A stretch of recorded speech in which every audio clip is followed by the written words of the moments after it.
The thoughts, views, and opinions expressed by this podcast, as well as its hosts, are for entertainment purposes only. I repeat, it is not serious. It is not real. No one is exposing, revealing, indicting, or telling you anything about themselves.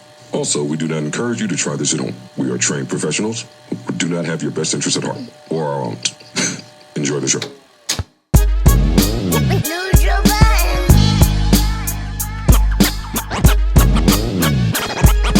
Microphone check, 1, 2, what is this? The JBB back to business. I guess right now we should start the show. Mike. We good, we live, we live. Yeah. Last looks, energy up in here. Yes, sir.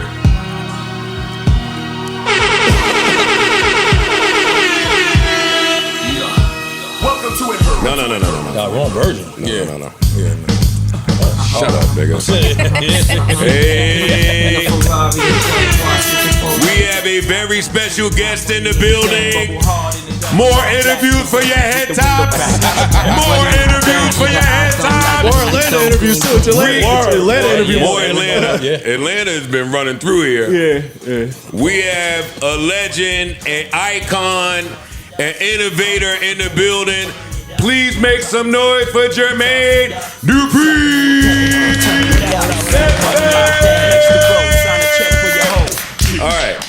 All right. Yeah. We up in this piece. What is that? Huh? Yeah, Serato, what is that? Nah, this is a DJ app. Why? Just keep stopping. I'm just like, I stopped it. I'm saying I hear it like it's a record. Oh, yeah. It operates like Serato. Yeah, it's very similar. Same type shit. All right. Lady and gentlemen, what's up? What's up? How we doing? What's up, man? That's right, we got a legend in the building. Legend right here. Yeah. JD you look like it's been a while since you did a press run. It looked like the hard hit the road, hit the pavement, take a flight to talk to somebody. Look at this. I'm in the studio every day. I was in Magic City last night at 3 o'clock. It sounded like it. And my voice is still at Magic. I got on a plane, came here. Were you there on personal or business? Last night was Monday. It's regular lifestyle. Monday night. That's right. I mean, it was the premiere last night. We had a premiere last night. Since Friday is a documentary, but it was regular Monday. I mean, it wasn't a regular Monday, but it's Monday night. So was it still 10? Or was it a little bit more? What, for me last night? Yeah. I mean, since I ain't stayed long, I wasn't really spending nothing. Okay. You know what I mean? It was other people in there going crazy, though. Okay. You know you shook the world with that 10 Huh? 10 grand a week thing for the last, how many years was it? Yeah, 10 grand every week, Monday. Yeah, I'm just saying, that's a lot of money. A lot of people didn't believe that. My question was, why? Why what? It's culture though, right? I love that he just is like, what are you talking about? Why? Why what? It's that one that had that kind of pattern every Monday, and also what do you get out of it at this point, being famous and have access to so much? Let me. How many of y'all really like hip hoppers? Oh yeah, all of us. I mean, really went to the tunnel like religiously. Maybe not before my time, but it's a little bit Yeah, before. that's what I'm saying. Like, it's the same thing. I'm really a hip hopper. Like, I do this shit religiously, right? So therefore, like, I used to go to regular clubs and buy 5, 6, 7 bottles of Cristal. I go to the strip club and I do what I do in the strip club. It's like, this is like routine of niggas who really do this. Ain't money ain't anything. He said it. Nah, that ain't. Hey, yo, no, listen, I was in the clubs. I wasn't spending $500,000. Yeah. Yeah.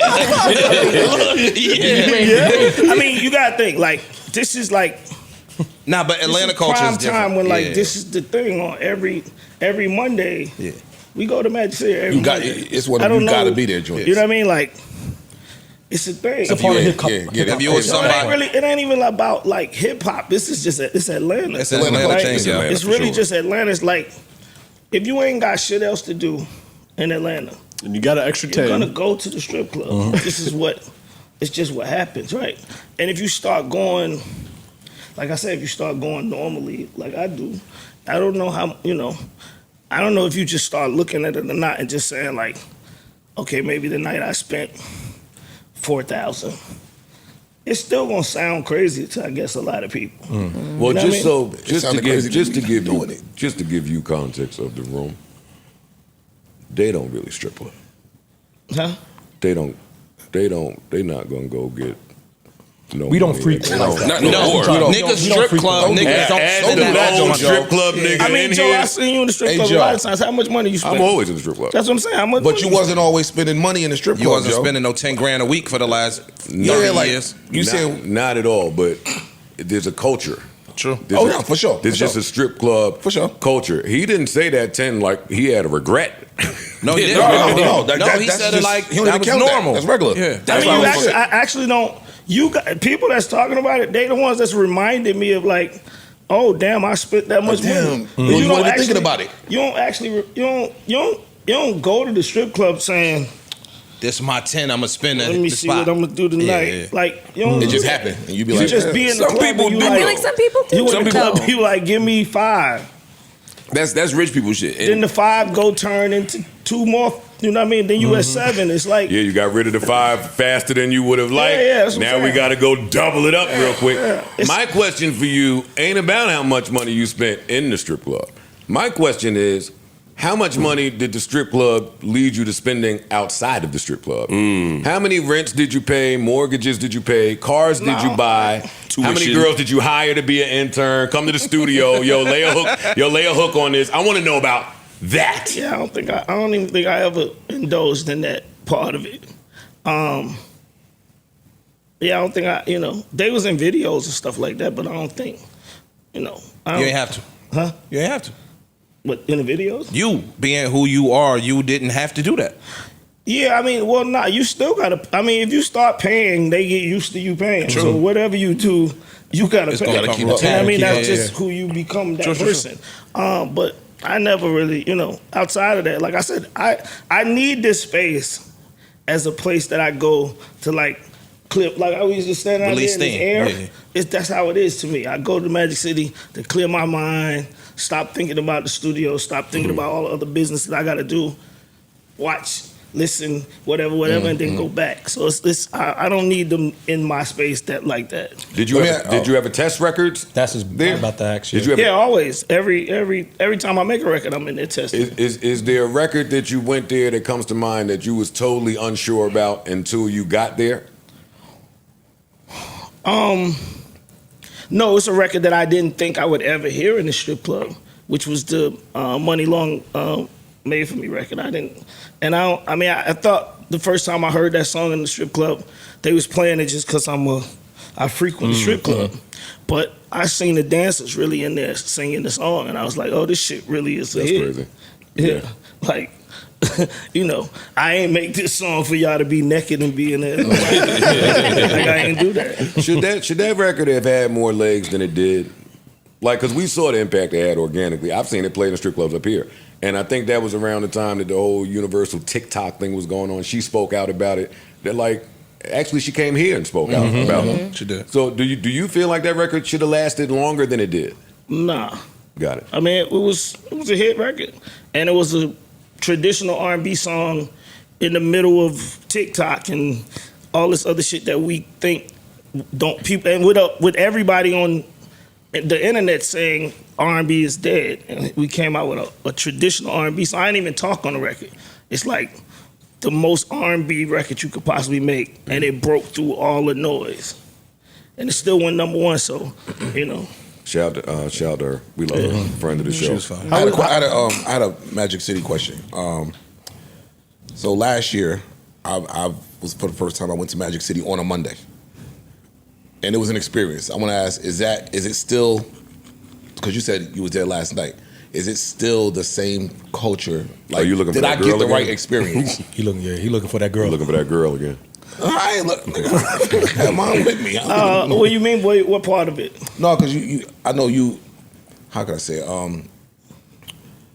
Is it still the same? Is the energy still It's the same? Magic City I- is I mean, 2025 the same as it was in back in the 90s. I had people with me last night that were saying they never seen it like last night. I believe that the documentary is getting ready to send it back into this space that whatever you probably seen before. Yeah. But Monday nights have been for the last month, they've been back Turning on it the back up. Okay. incline. And Magic City been around since what, the 85? 40 years this year. 40 years? 85. He's celebrating the 40th anniversary. We used to go there in this year. college. That's why, Yeah. to me, the difference, because I used to go there in the 90s when we had, like, broke nights, you went to Montrez and all the little spots in West End. We had money, you went to Magic City. Magic City seemed like Disney World to us. Like, it was like the greatest strip club ever. Yeah. When I was there 5 years ago, last time I've been there, it felt different. And I didn't know if it was about that business or if strip club culture in Atlanta is different. What felt different to you? It didn't feel as big a deal. It didn't feel as one. It wasn't as packed. Yeah. But also the energy didn't feel the same. It didn't feel. That's like, the wow. music. Say That's more the about music part of the. I mean, I think that's the music part because the music creates the vibe. Like when I just walked in here, y'all was playing music. That creates the vibe. If the music ain't right, the vibe ain't right in the club. So that was why I wanted to do the music. Anyway, I wouldn't want to do the music any other reason, but that's why, because I've been feeling that too. Like the music, but it come down to the music when it comes to the vibe of Magic City. So is that why you wanted to do the documentary now, because the vibe dropped off? No, and no. bring attention back to it?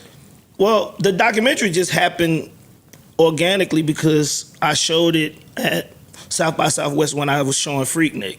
So I did Freaknik last year, and I showed Magic City like the day after that, and then we sold it. So it just happened to be, I don't know, this is a universe, and it's their 40th anniversary. I didn't pick it for this to be that time, but I think it worked perfect. Oh, good. And there's a whole soundtrack for this project, right? Yeah. So it was basically like, it's like Jay-Z album American Gangster, because they didn't want to do a soundtrack because it's a documentary. Got it. Yeah.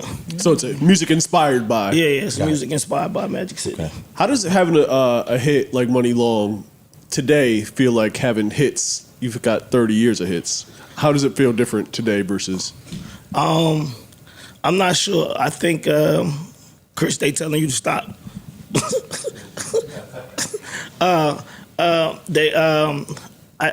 For me, it was like, it didn't feel different as far as like the chart movement. It felt different because I heard a bunch of people saying, like even what Joe just asked me, did it feel like the song didn't do what it did? But as far as like it moving up the charts, it felt pretty much like the same way. Gotcha. We just had it was fueled differently. Like I said, it was a traditional R&B ballad I was on TikTok posting people singing a song, right, and on Instagram. I never did that for none of my other records before, so that definitely was interesting. Go ahead. 2-part question. What was your first number one? Mine, Jump. Thought so. And then, being that you've been in the music business at a really, really, really high level, do you see drastic differences, like you just said, like the push in that song versus back in the day? Yeah. Like all of the behind the scenes shit is way, way different?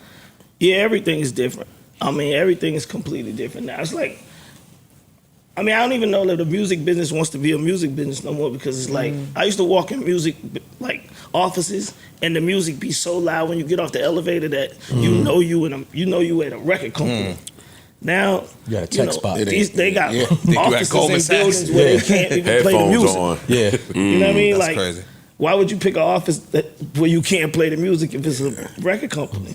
None of that sets well with me. I don't understand none of that. So it's a lot of things that's not right. Gotcha. You know, are just completely different than what it used to be. You feel like you ever get into this thing where you have to remind people, like, just how long of a tenure you've been in this game? 100%. Because people really don't understand you've been through certain decades of hits. Like, there's not a lot of people on the hit side. Even the people that, like, when they want to compare you and do the verses with certain people, I don't think people understand you aren't just an exec. You write, produce, and you've been doing that at a high clip for a very long time. So Yeah, I mean, you know, even like when we talk about the $10,000, I be sitting around saying, I'm me. What we talking about? And I'm saying this to say, like, y'all will never interview another person while y'all do this show that I think that has written a rap album, wrote the entire album, produced the entire album, and it sold 8 million copies. Y'all ain't gonna interview nobody else up here. The type of money that I was making when I was a teenager, Different. going into a young 21-year-old person, is not the normal money that these niggas be thinking they making right now. because they weren't doing that. Yeah, true. So I think I hate having to do that because I'm like, this is just natural. I was say No, you But don't. that's what. But you have to. You like I a mean, little bit. I don't mean, wanna see, have to you do have it, to though. do it. I think guess now. I think you waiting on the right moment to really do it. I feel like I see glimpses of you wanting to remind people, but you are who you are, so there's no point in But the doing it. record itself is but then reminding no, that ain't true. Because a lot of Not people that got you fucked up. He's waiting on a moment to really do it. That verse- I think that verse was That that. verse was supposed It's to be not it. really a moment to do it because, like what I just said right now, right? I just said I saved this for this pod. I was in the plan thinking, what can I say so niggas will understand? Stop saying that 10,000 shit to me like I ain't me. Like you ain't you. Yeah. Right? Talk that shit. Talk that. Because I'm like, wait a minute, cool, all right. You know, like last night we had like one of the executive producers for the documentary is the Hawks owner, right? And I posted and people was like, oh, I see you had a billionaire in the building last night. So I'm like, okay, so y'all That makes two. niggas know about his money, but when I tell y'all I spent $10,000 at Magic City, y'all act like something is wrong. Got you. Right? So I'm like, let me try to figure out what I can say to niggas to make sure they understand. What I just said to y'all, you can go Google this. I don't give a fuck who. I'm Timbaland, Swiss, Dr. Dre. We can keep naming them. I don't know none of them that's wrote rap songs for their artists and produced the record by themselves. Nobody. Who do you think's responsible for your legacy in that way? Like Quincy Jones, his name walks in the room before he does, kind of thing, you know? But you're saying right now that you don't feel like you get the same, like, you know, acknowledgement or respect. Like, how would that, like, what's one thing that could, like... I mean, it's hard because in rap, in hip-hop, when when you one of one, niggas try to look the other way because they can't, it's no really way to compete with it. Like, I've done this a bunch of times. Like, if I be like the first nigga in Atlanta with a G-Wagon, which I was, niggas was acting like, oh, what truck is that? Like, like, you know what I'm saying? Like, I was the first person on Cribs that taught niggas about Bentleys. This is facts. I was the first nigga that y'all seen on TV to say, if you ain't got one of these, you ain't a big dog. I was the first nigga with a Bentley in his garage. This is not rented. You know what I'm saying? But I don't want to sound like... No, sound like... I don't want to be so... Sometimes you gotta talk to these I just be trying to figure out where the translation leaves at. And I'd be like, I guess niggas really... I think the follow-up, like, you know, the question I was trying to ask is, you know, using Quincy Jones as an example, is his legacy spoke because so many people spoke about it without him having to say a thing, versus your peers I don't know, maybe they don't talk as much about your contribution as you feel. I don't think a lot of them even understand it. I think a lot of them feel like, They on you your know, level. and I will say this. When I first started, hip-hop was an old person sport, an old man sport, let me say this. So when I came in the game, what I made a lot of money with, people tried to dismiss it as like K-pop almost. Okay. Like niggas was talking about crisscross like they was K-pop. Dog, let me tell you something. The niggas in Jersey that taught me how to rap, rest in peace, Dutch. His favorite two rappers was Lord Finesse and Da Brat. That was it. So that Functified album did what it needed to do. Hell yeah. In Jersey, where I'm from. Well, I'm not talking about, even like Brat, I think Brat was still a teenager, so I got hit with the We So Young shit and hip-hop was not young, right? When I came out with Crisscross, Escape, and Brat, they all was teenagers. Even I was a teenager. So I think that it wasn't accepted the way, it wasn't put in the places that it was supposed to be because they was looking at us like we was young and we wasn't supposed to be there. Do you feel like I don't know how close you and Puff were to that versus. I was only hearing rumblings of it. But the rumblings were... You was helping, you was helping. You was helping, though. You was talking shit. You bigging this shit up here? I couldn't wait Look for at that. you, nigga. Yeah, that's why I said, yeah. I couldn't wait for that. I couldn't wait for that verses though, because you was like, you was gonna send y'all Atlanta niggas back to Atlanta. I said, oh, yeah. That's how you could have waited for your shit. Yeah, let's go. How close were y'all to that versus? Just We was really close. I mean, I was. That's the question I was going to ask. I had heard. We was really close, but I mean, it was, they had to up the money a little bit more, because we was trying to give y'all a real concert. It wasn't them like. It don't matter. Me and Puff he got songs, I got songs. The world know that. But for us to do this the way it's supposed to be done. Yeah, but you don't take a little offense to that when people say he got songs and you got. It's a difference between the songs that you have and the songs that he has. Yeah, but I've learned to. You from New York, boy. That's what I was about to ask. You from New York? I'll tell y'all niggas right now. Don't get crazy because he in here. He's making a point He ain't wrong. he's talking about from the technical standpoint of me actually writing and Puff making, take. yeah, got it. Like I've learned to morph into the world that I live in as opposed to like trying to walk around the world like I'm different. I know I'm different, but I can't exist unless I pay attention to the niggas that's doing it differently than me. Okay. I want to say I had you winning in Atlanta and Puff winning in New York. You said that. Yeah, did he say that? Now, I just said a lot. I didn't think you heard that. Yeah. But I probably said a lot more just on some New York shit. But I didn't But then think we started breaking down I didn't think that Puff could do nothing with the you hip in hop Atlanta. side, the R&B side. We started breaking it down like that. Okay, so Versus primarily was like 20 songs each side, right? Yeah. But you said it was going to be a concert. So was it going to be more? We were going to do the 20 songs, I think. But Okay, so concert. question for you. What can you tell us what some of your 20 were going to be? With mine? Because we were guessing. We were trying to guess up here what your 20 I was going to bring the whole gun. Like my clip was loaded. I know what he's done. But you can also use the people who you've produced and not performed on. You know what I'm saying? So that's a lot. Okay, so Mariah has records with both. She had to be there, right? Usher has records with both. He would have, you know what I'm saying? It was going to be a situation where it was artists that we would share, you know what I mean? And, the problem was that trying to get Puff artists to go for him. That was the biggest problem. Yeah. I ain't telling y'all something y'all don't know. Don't do that shit. Don't do that. I had no idea. I was none the So because you were so like I'm older a little bit, so I remember Jump. I was in high school, and so because so I said a lot.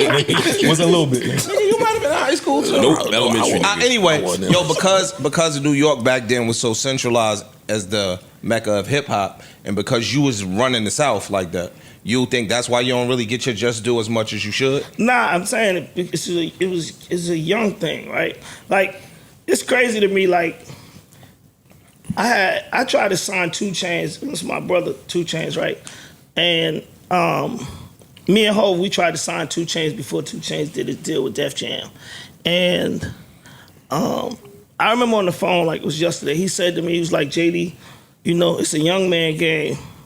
And I was like, I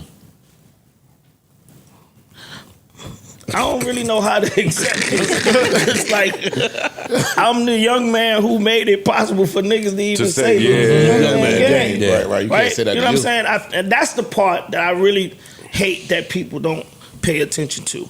I'm the person who put young niggas into rap music and made it possible for them to see it and say, oh shit, young niggas can rap. I ain't gotta be 30 years old no more. See, but that's back to Melissa Ford's question, the Quincy Jones shit, not the Mother Nut question, about how your peers speak about you, right? Like, I feel like 1 month Bow Wow is on some JD shit. The next month he on some, it's just Snoop. It's just only Snoop. Yeah. Like y'all, not even y'all, because it don't be you. It be him that is so wishy-washy. Like, when do we stabilize that? I mean, I think it's stabilized now. I just think that, Bow Wow's a rapper, right? And I say this to say because how many rappers y'all see? Nicki Minaj, these niggas just be crashing out on, they just what they do on a day-to-day basis. Bow Wow does exactly what he sees rappers do. It's calculated. If you start crashing out and Some other niggas start crashing out, and some other niggas start crashing out. Bow Wow crash be out sitting party. at home like, shit. I guess that's what we on. Shit, right? And the only person he can crash out on, and it ain't gonna nothing gonna happen, is me. It's you. If you ain't never seen Bow Wow say, "Fuck Joe Budden," you know, if he do that, it's gonna go on somewhere else. If he do it with me, you know, I'm not paying no attention to nothing he talking about. Like, you think was some you of, drunk last night, nigga? What the fuck? You know what I mean? you think some of that is based off the fact that a large part of the success he's seen has been attached to when he's worked with you, and he's just fighting to kind of get his own identity? That's a great in question. certain ways. Great question. At some point, yeah, it was a lot of that because, you know, Bow Wow been doing this since he was 6. Mm-hmm. That's another thing that, like, I just think I'm attached to a lot of unbelievable things in hip hop, and niggas just don't want to believe a lot of the shit that surrounded me. Like, even the story about Bow Wow being signed to Death Row when he was 6, niggas don't want to believe that. That's Bow Wow on Snoop album saying, hey, that's Snoop, you in the back with the French braids. Yeah. That's Bow Wow. I want to be a motherfucking gangster. This kid is saying this on the first rap album that damn near sold 1 million records. That means everybody heard him, right? You got to think how he feel. He feel like, oh, y'all niggas really don't know who I am. I'm a vet. Yeah. You know what I mean? Yeah. So he really be trying to get that off his chest more than anything. And a couple of times when we have worked, I go my direction and he be left to work with himself. And yeah, I think he feels like at that point, people be looking at him like, Where oh, you JD can't at? do it without JD. So then he has to try to Lash prove out. to y'all that that's what's going on. So is it like some type of, you think, like an abandonment thing? Nah, it's just like, so I had my deal at Sony, and the deal, you know, the business was bad or whatever, and I decided to leave.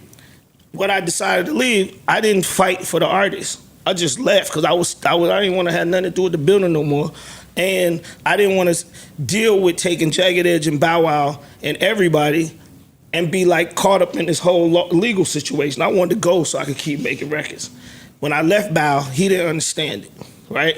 He didn't understand what was going on, and he thought it was like me just leaving him, like you saying, and abandoning him.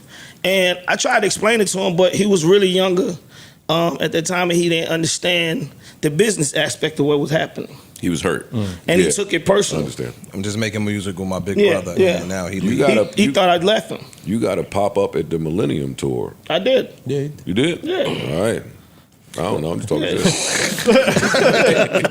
Can I ask, was there any real beef behind you and Timbaland and Dre back in the day, or was that just music? No, it wasn't no real beef. It was based on the same thing. Like, I was sitting here trying to say what I'm saying right now, and niggas seen it and got mad. Like, who this nigga think he is? Talking about if you put all of us in a room, who gonna come out with a song first? That's all I said. Right? That's all I said. And they took it. They took offense to it. And I didn't understand that either. I mean, like, it's like I said, niggas be acting like I be lying, I'm capping. I'm saying, like, you put us all in a room right now, I'm coming out with a full song. It might not be good. No. Timberland now, he got that AI shit going on. That's Suno. We call that Suno, right? That record done already. He got that little AI girl. With an Asian girl on it too. That little Asian I AI ain't talking. Listen, me and Tim is cool at this point. We done kicked it now since then. So Tim, I ain't saying nothing about you. You know, but yeah, that's what it was back then. In terms of raw talent, then would it be fair to say you see yourself as the most talented of producers in hip hop? No, I won't say that. I feel like you gotta think. I got into this shit when I was 12 years old. Right? I made Jump when I was 16. I found Crisscross when I was 16 and 17 years old. Right? That's when I discovered Crisscross.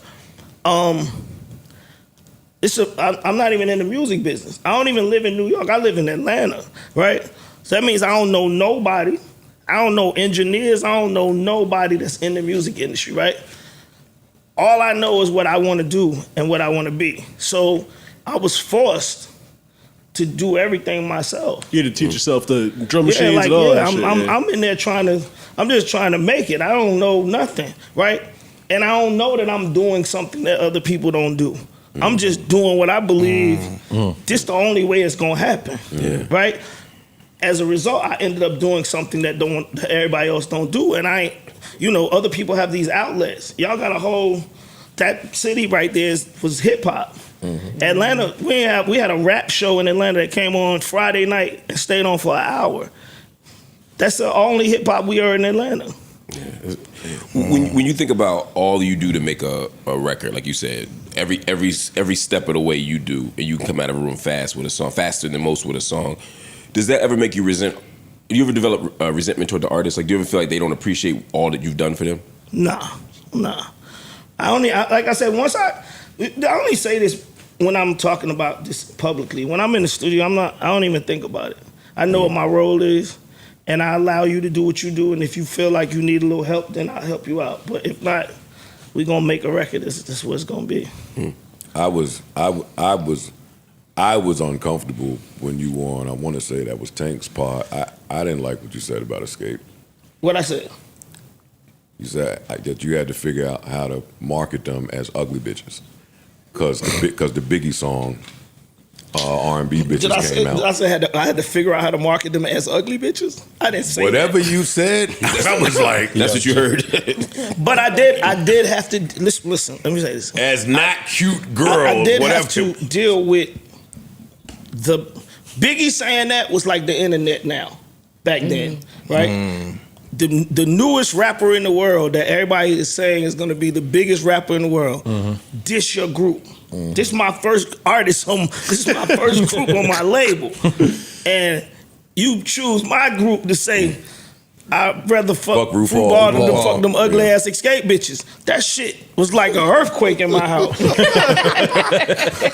Like, you know what I mean? And it was like in every interview, You got to talk. how you feel about Biggie? Every interview, how you feel about? Then they had to deal with it. And I'm like, okay, so I'm trying to do damage control. I'm trying to be the CEO. I'm not even 21 years old. I don't know what the fuck to do. I had to try to figure out, okay, cool. If that's how y'all feel, this is what I said. If that's how y'all feel, I bet y'all won't find no group that can sing better than them. I had to get the shit off of them and put it on their talent. Right? And I had to get it, and I had to do it in a way that they felt comfortable about it, and knowing that they could fight back with the weapons they had. So it became, Escape really can fucking sing. Like, that's what people start saying. So I seen people that was saying the Biggie shit start saying, they could really fucking sing. Let's have them come up here and sing. And that's the only way I could get it off. I didn't know what else to do. You spoke about before. You spoke about possibly passing up on signing Usher, and then you just spoke about 2 Chainz. Is there any other artists that we know about that you passed up on to have the opportunity and just? Yeah, Ludacris was like, I basically gave Ludacris a deal without telling him, without giving him a deal, right? Because when John Madden 2000 came out, they asked me to do the music for John Madden, right? This before music was in video games. I did the actual intro, and they was like, we need somebody that's a little bit animated. I wasn't animated, so I'm like, and they ain't give me no money to get Busta Rhymes, so it wasn't like, you know what I mean? It wasn't that type of situation where I could go get whoever I want to get, so I had to figure it out. And Luda was doing these commercials on the radio, and he sounded very animated like Ludacris. And I was like, I'm gonna use him. And I liked what Ludacris was doing, so I was like, I'm gonna use you. So I basically was almost like saying, nigga, I just put you on EA Sports. You know what I mean? This is the biggest record you could be on. You ain't even signed yet. Sign here. And he was with it, right? But then I also flipped to the Jermaine Dupri, the CEO, and I had an office full of employees. And I went back to my office and I was like, you know what? These niggas be looking at me like I don't let them work.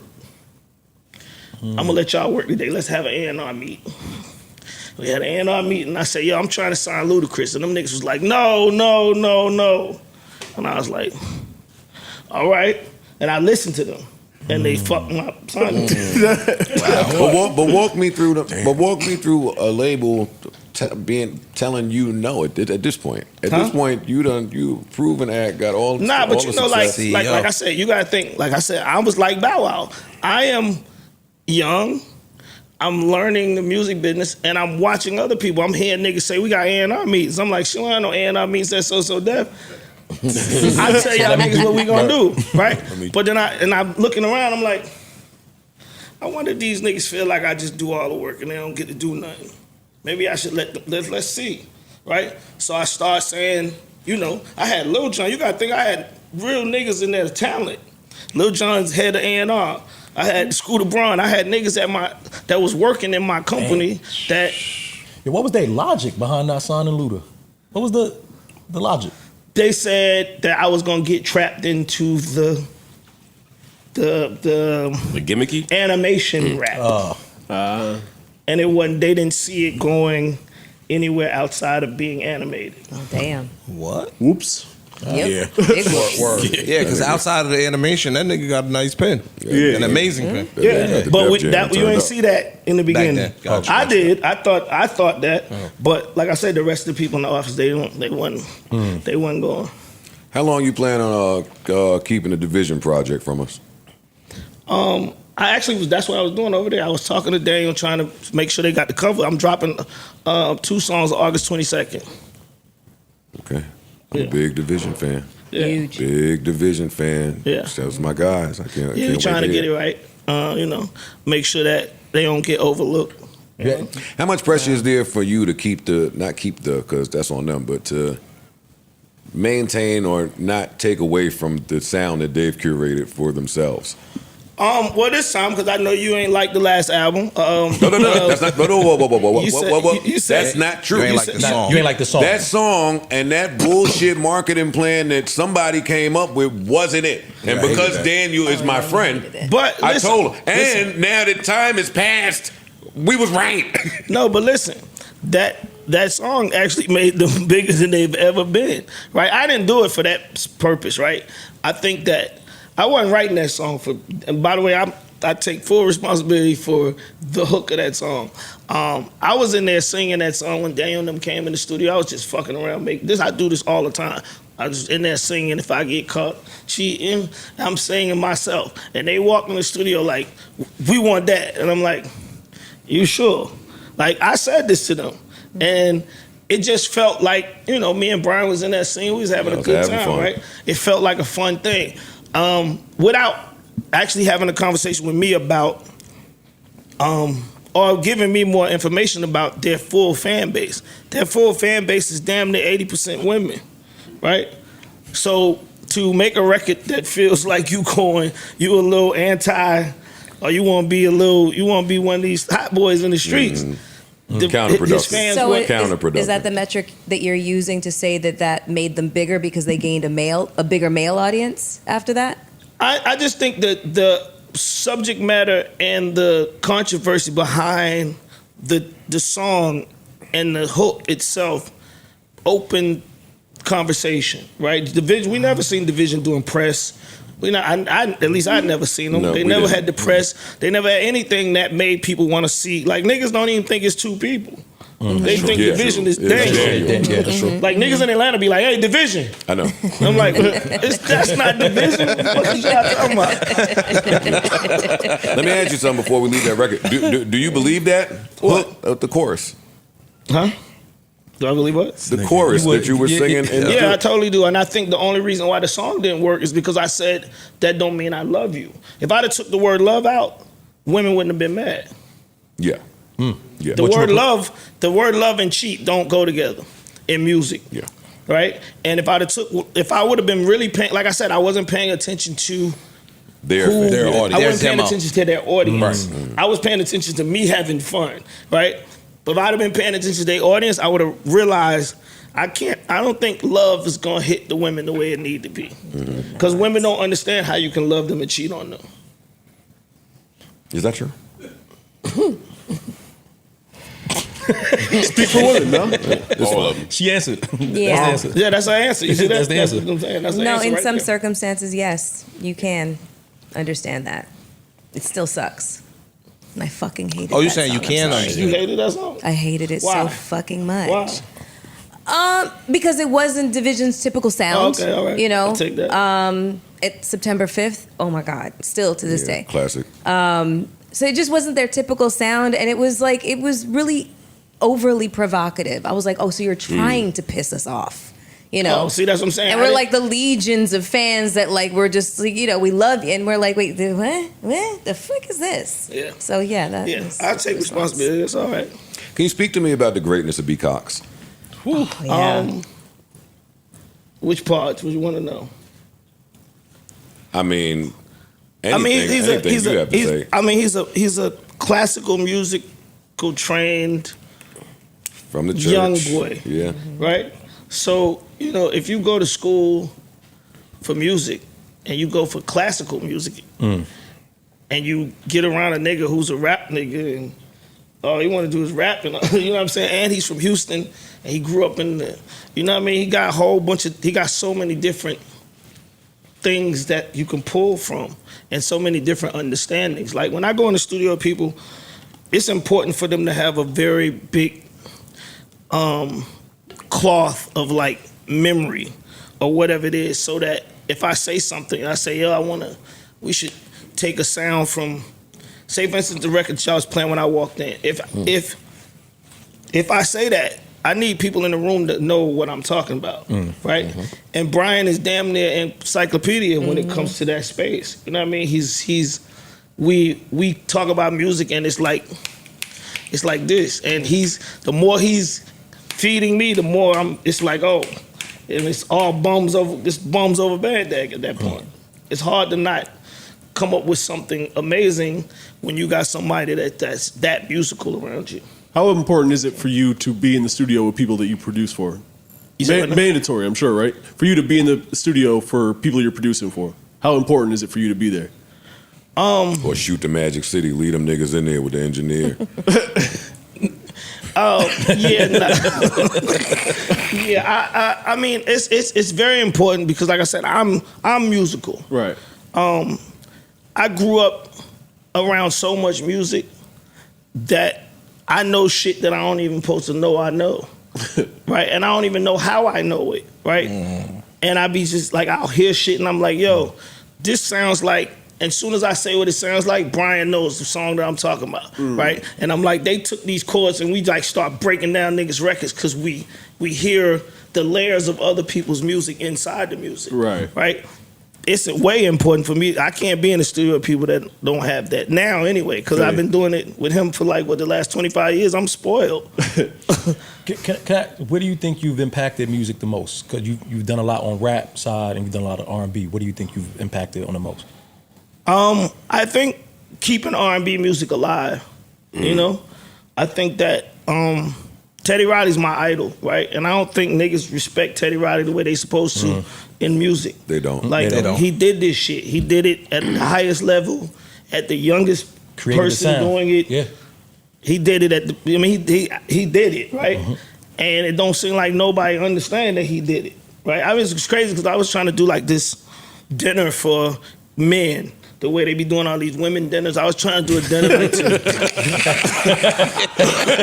wait. There do be a bunch of women dinners about women nothing. empowerment. About absolutely nothing. But anyway, they don't want empowerment. They just want to eat. All right, so they be doing all these women dinners, and I was like, I'm gonna do a male dinner. And I want to do this a long time ago, and I was like, it's a bunch of niggas that I want to give honor. I want to honor these guys and just let them know I really fuck with y'all, and y'all have really inspired me.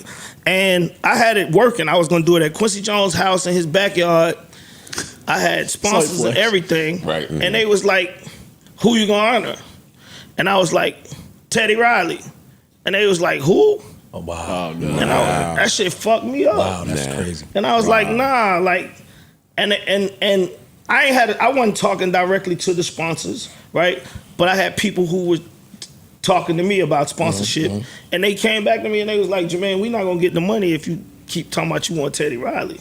And I was like, I'm not doing this shit just to be doing it just for them. I'm saying I'm really trying to, you know what I mean? I just feel like Teddy's that guy. Like, I feel like I try to do what I think Teddy Riley would have done or would do, right? That's all I be doing, especially with R&B. I'm just trying to like keep it going because that's all I saw him doing.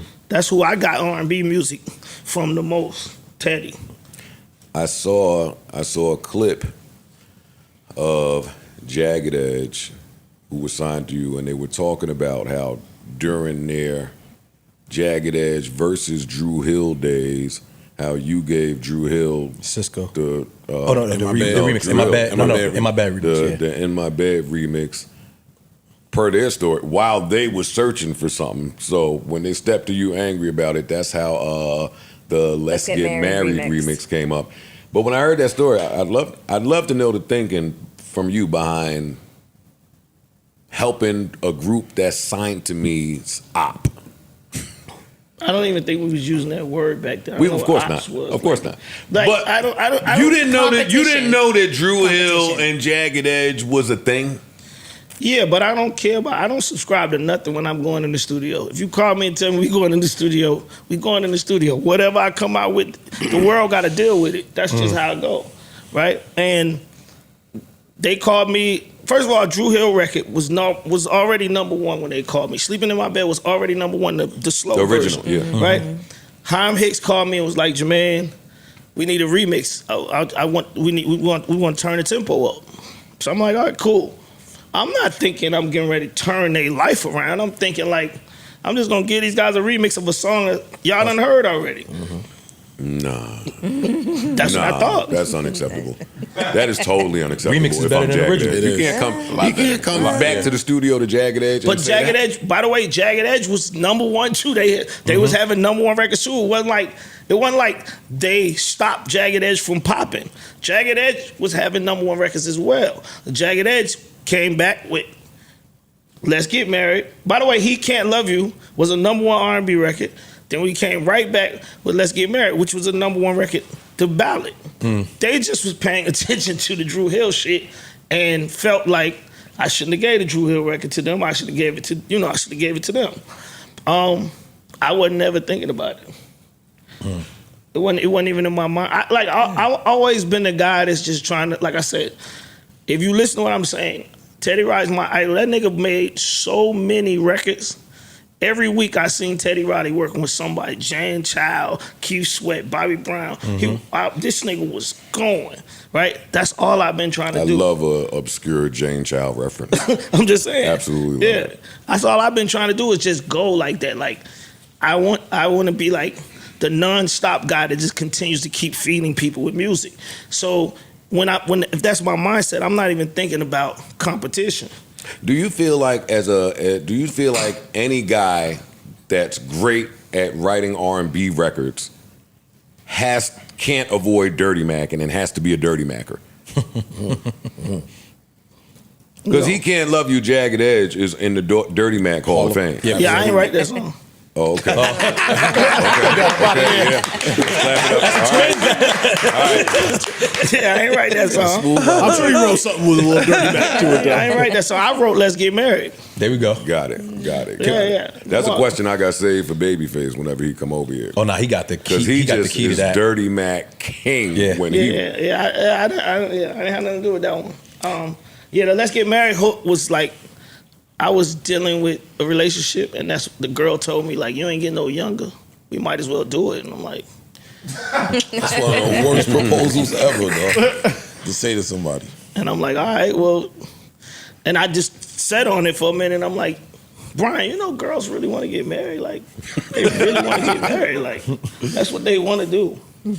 And I started singing that hook, and then Jagger was like, we'll do that. If you don't mind, how many times have you been married? Never. No. Damn. Living a good life. Look at you.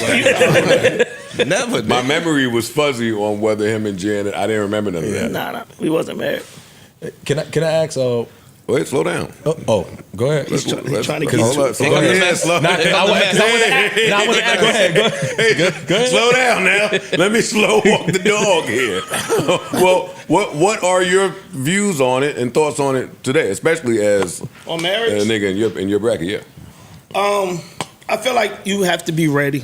And I got OGs that I listen to, and they all told me don't ever do it. Quincy Jones, rest in peace, was like my sensei, and he was just like, JD, don't ever do it, ever. Damn. Did you say why? It's too late for you, buddy. Alimony, nigga. You could say like, I mean, I would guess based on like you could look at his life and figure out why, right? Mel, you I mean, good? he was married 5 years. You know what I mean? Like, I mean, he was 5 times basically, but he never stayed married, right? I guess people. I don't know. I have so many friends that have just been like, yo, don't do this, don't do it. And I feel like for me, it would have to be a situation where I'm completely like ready and prepared to just give 80% to that situation. Do you think you would feel differently if you weren't as lit as you are today? 1 and 2, what would a woman have to do today to sweep you off your feet? No, I don't think. I think it's the same mentality. Because I'm like I said, I am really B-boy minded, right?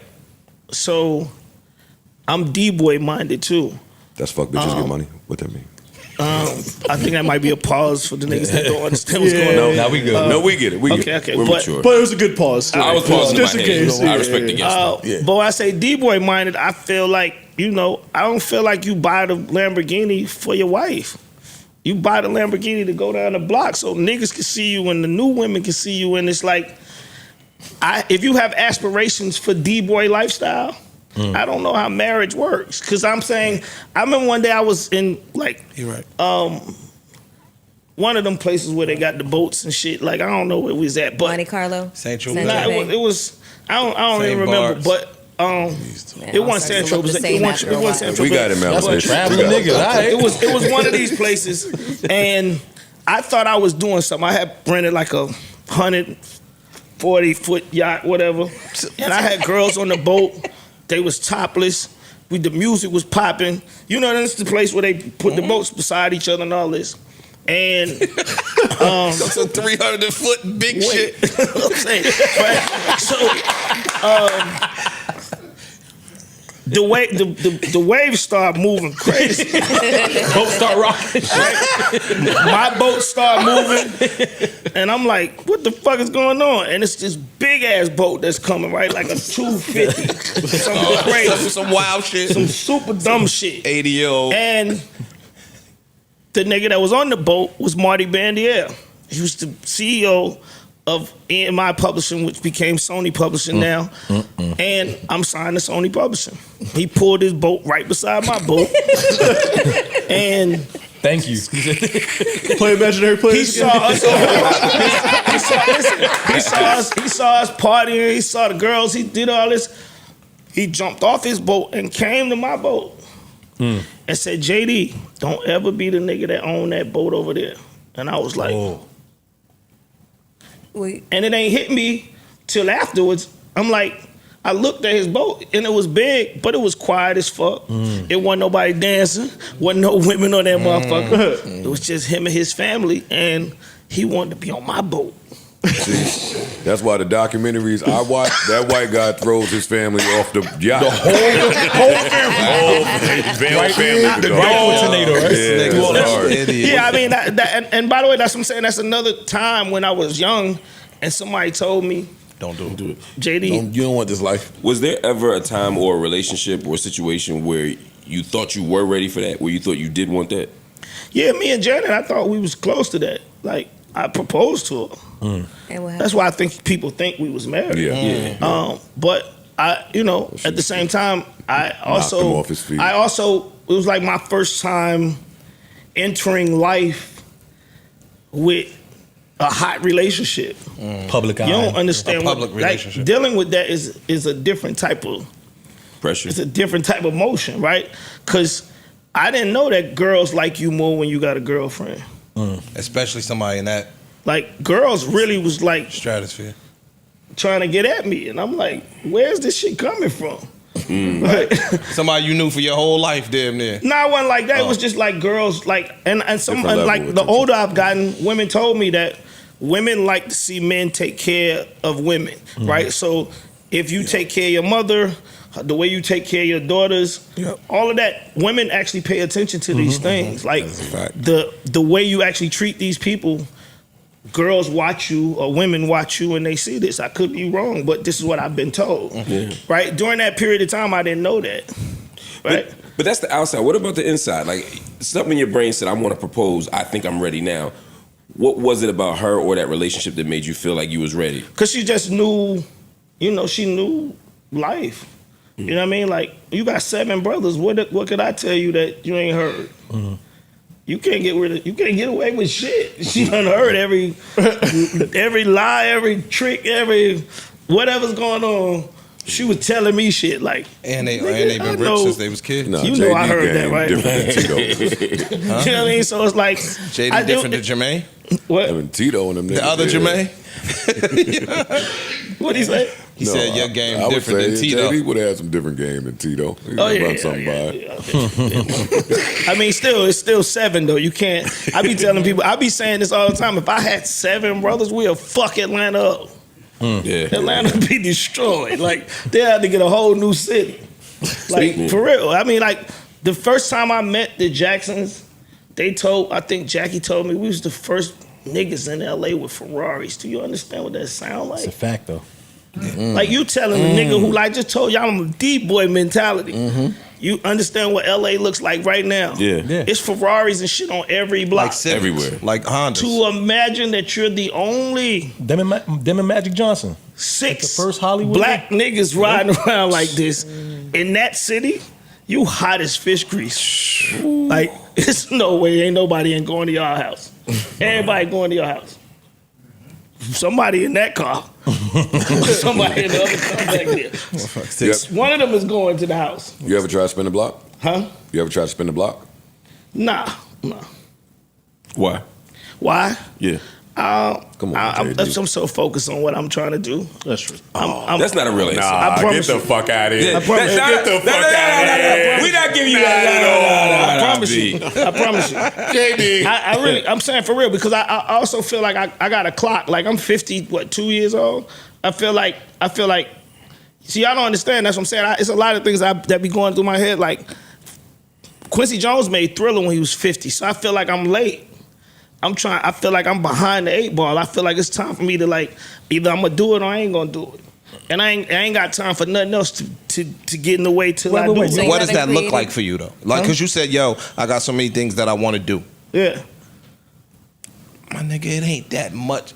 You still waiting on from the our classic? eyes, it ain't that much more It for is. you too. To look like, I know, that's what I'm saying. So yeah, what does that look right like now, for so you? say for instance, like You got in confession. the last 25 years,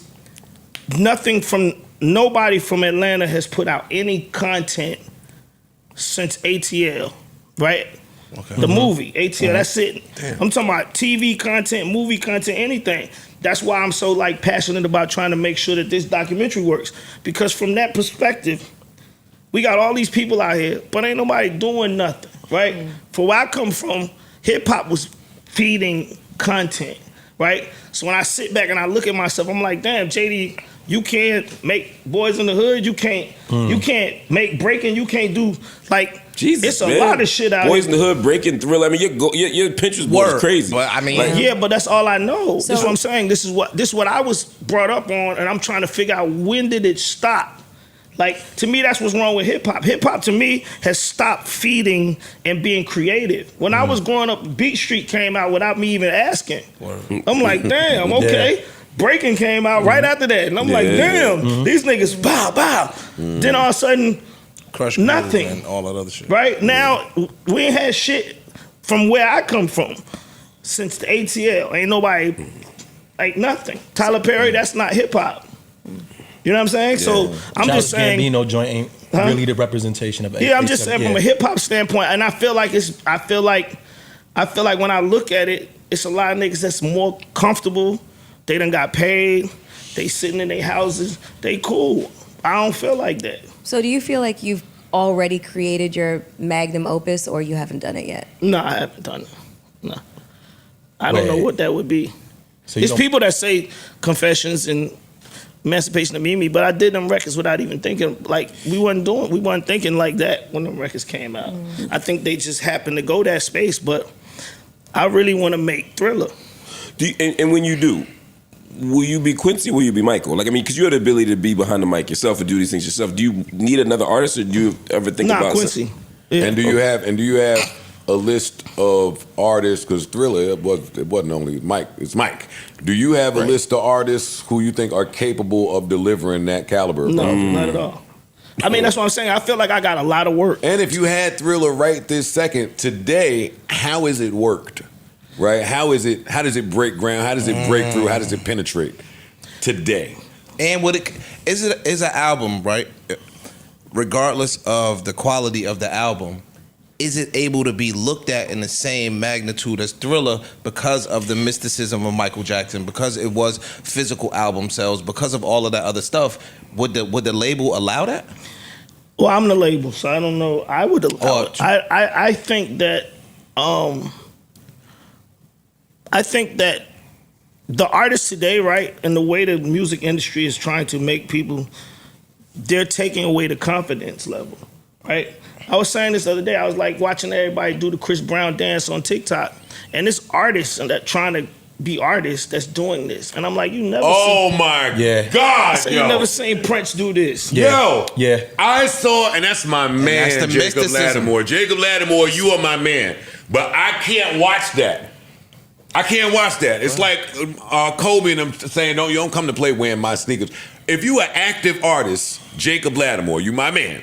I don't understand you doing the Chris Brown sleep, eat. But he don't put it. He put it out. It was wrong, and ain't nobody gonna say it. What I'm saying, though, Jacob Lattimore isn't dedicating himself solely to being an artist. He at this should point. not have done that. But I get what you're As saying. an active artist, period. He should not have done it. No way in the world. That means you're But see, competing. that's what I'm saying. You don't understand it, but that's what I'm trying to tell you. The artists of today, they don't understand. That's because their confidence. Because they don't want to be. Their confidence level is not at a space where it won't allow them. My confidence level is so high with me. It won't allow me to do certain shit, right? can't do It be nobody. sometimes when I go to that's certain real. times when I go to parties and it be niggas over there in the corner and a nigga will text me and be like, JD, man, come over here, man. We over here. And I'm like, nigga, I'm over here.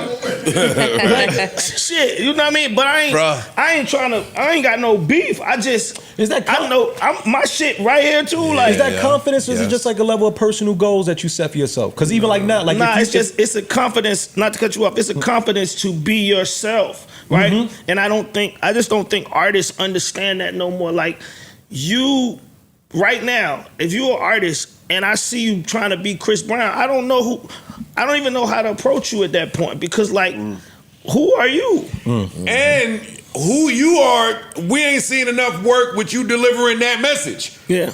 So any second you spend emulating somebody else who's made and been out for 20 fucking years, it's the wrong way. I was so disappointed when I saw Jacob. Yeah, and it's just, and I'm super competitive, right? I'm very competitive.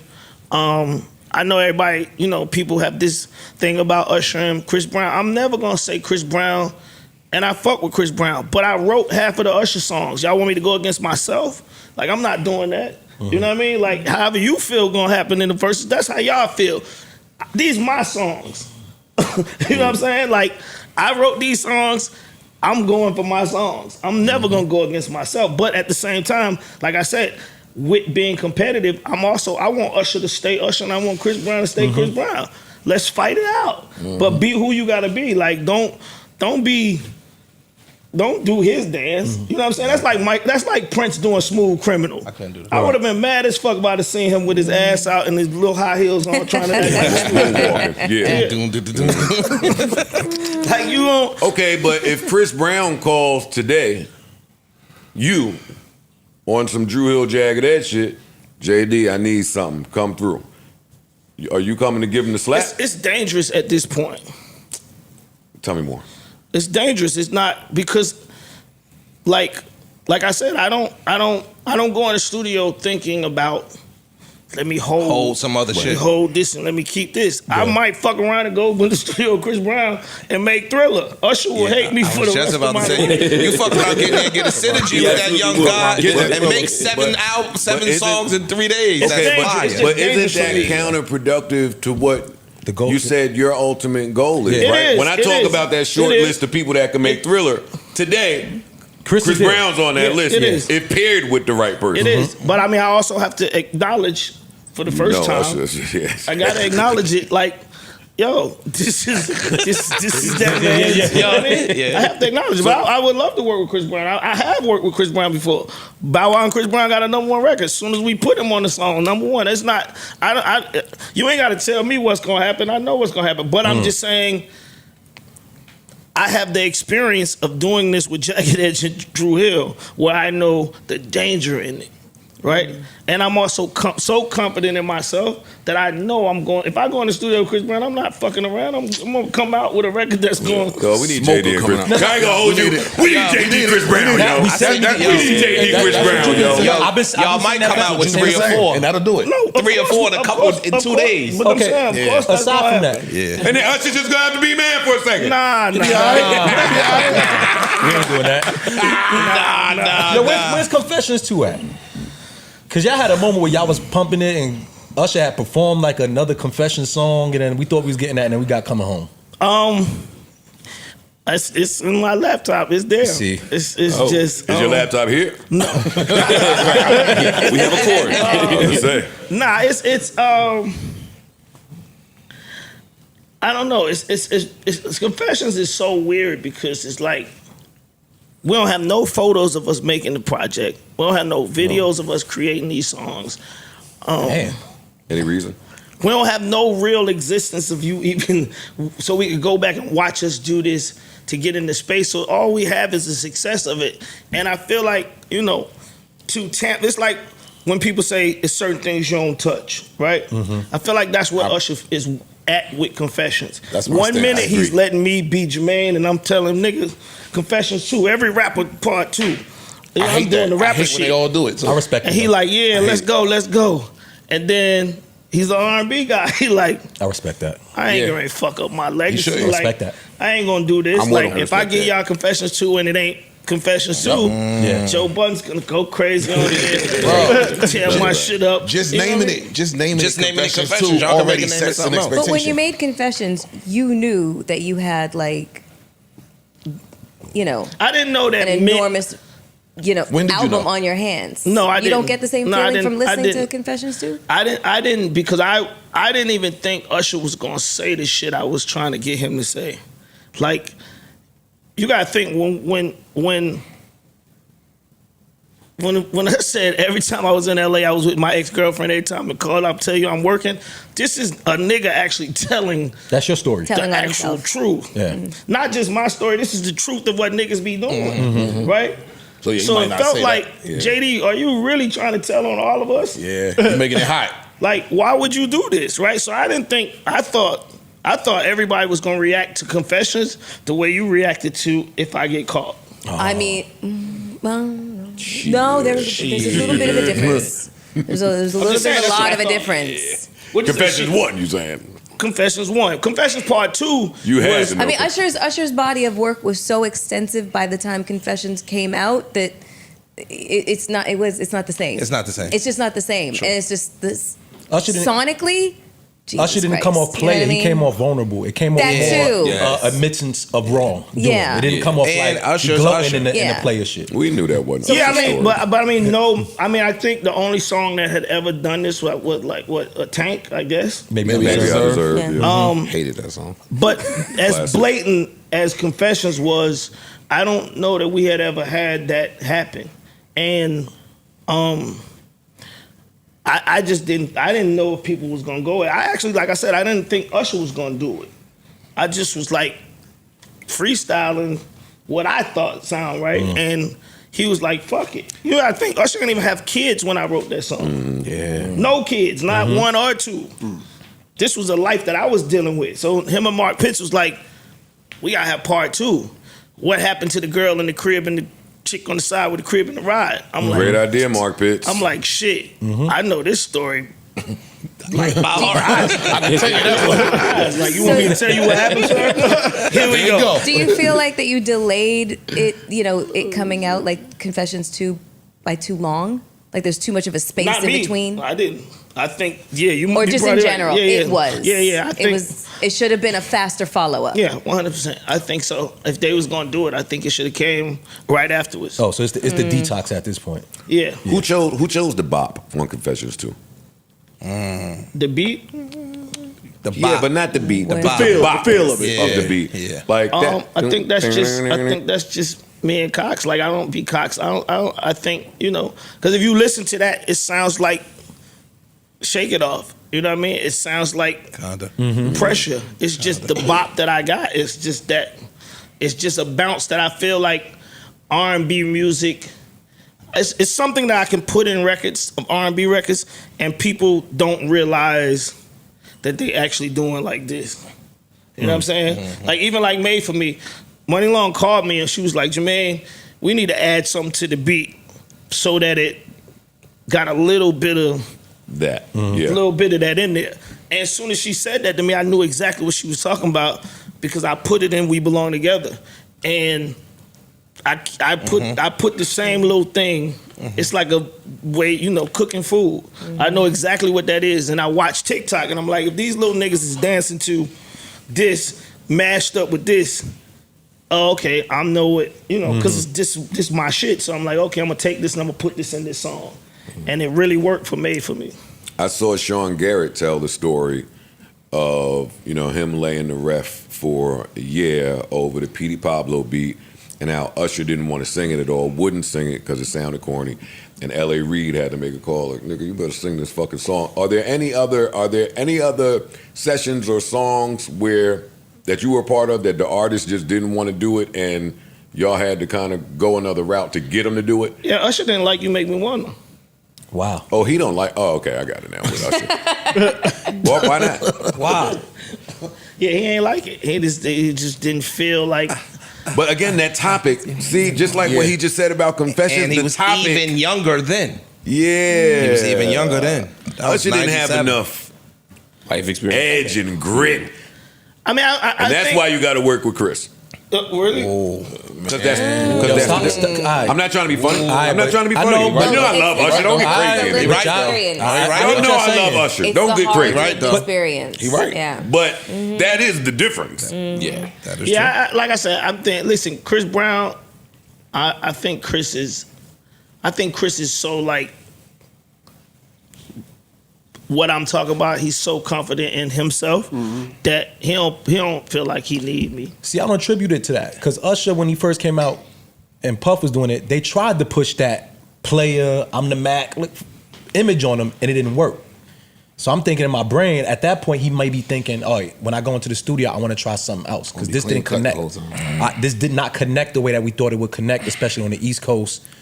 But And You I'm Make not- Me Wonder wasn't like tough. I don't. It wasn't- yeah, it wasn't. It wasn't So- like a tough song. It was more or less like a love song to a side chick. No, to her friend. Even the fact to my that having homie. Yeah. But and I'm not jacking what you're saying about Chris because Chris does writing camp today. Yeah, that's what I'm saying. So if he I feel like Chris is so confident in himself and what he got going on. He doing a fucking stadium tour now. You ain't gonna be able to tell him nothing. I don't Yeah. believe why I need to go in the studio with JD. Nigga, I just sold out. Blah I blah get it. blah blah. Right? I don't think that I don't think where we are. If this was like 15, 20 years ago, it might be a different conversation. But where we are right now, I don't think that. And especially the way this new song has jumped up the charts on TikTok, and I feel like I'm not needed in that space. Got it. How do you feel about back to Atlanta biz about the BET announcing that the Hip Hop Awards and the Soul Train Awards? I know the Hip Hop Awards was done in Atlanta. How do you feel that that's gone digital or whatever they said? On some grown parent shit, I'm happy because I feel like this era of music needs their ass beat, right? And I feel like this era of music needs to be put on punishment until they learn and respect the things that we have out here. I think niggas got so comfortable and treating the BET Awards like I go if I want to go win. Yep. This our shit. Yeah. Yep. If you can't treat it the way it's supposed to be treated, You don't deserve it. do it like your parents would do it. They gonna take that shit away from you till you realize what you're dealing with. I agree. So I personally feel like that's what BET is doing. I think BET is sitting around going to see how many artists hoop and holler about this, how many podcasts talk about this, how many people going to really, really pour their energy into it not being around and show that they want to be there. And then That's a good point. it's easily come back. It's fire take. That's a great, It's amazing take. great Because y'all all ain't getting invited to the Grammys. Be the fuck clear. Yeah. That's what I'm saying. So It's y'all like- had an opportunity to showcase y'all shit here, and y'all just was acting Fuck like the it was Grammys, the nothing. AMAs. You ain't gonna get Like you know, like to Billboard, me, like to and me, I see all these artists go to Paris for Fashion Week. Week. Niggas get dressed up. BET asked you to dress up niggas when my man went. Yeah. What? Yeah. Disrespected it. Have more pride in our shit. Yeah, like you want to go all the way to Paris and dress up, but you can't put on a fucking suit to go to the BET Awards. True.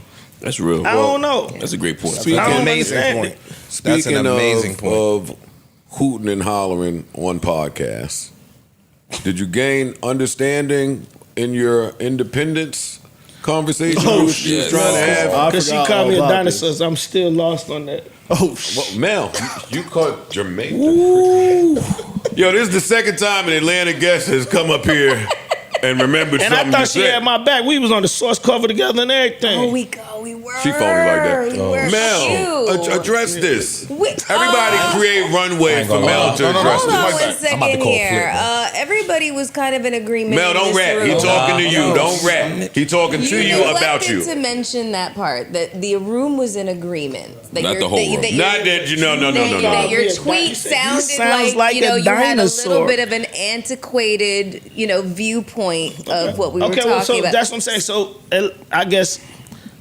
explain to me why you think I sound like a dinosaur. Well, just for the audience's sake. What's the yeah, topic? we'd have to go back and find the exact tweet. No,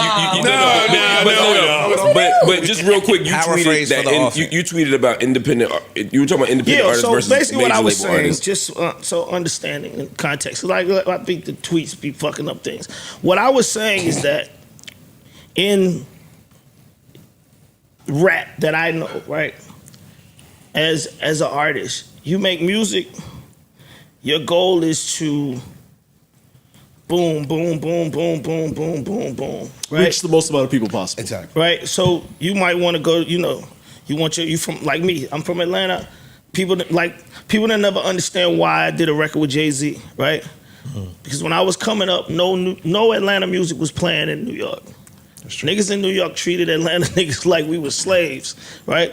Talking shit, all of this. So I'm like, yo, when I go to clubs in New York, I don't hear nothing. Like, I don't hear nobody. And niggas don't, it's another thing, like niggas don't understand. I was before Outkast. Chris Cross came out before Outkast. Facts. Chris Cross performed at SOBs. I was in New York with Daz Effects and Cypress Hill. Chris Cross was on these shows. So I'm in New York when New York radio was New York radio, right?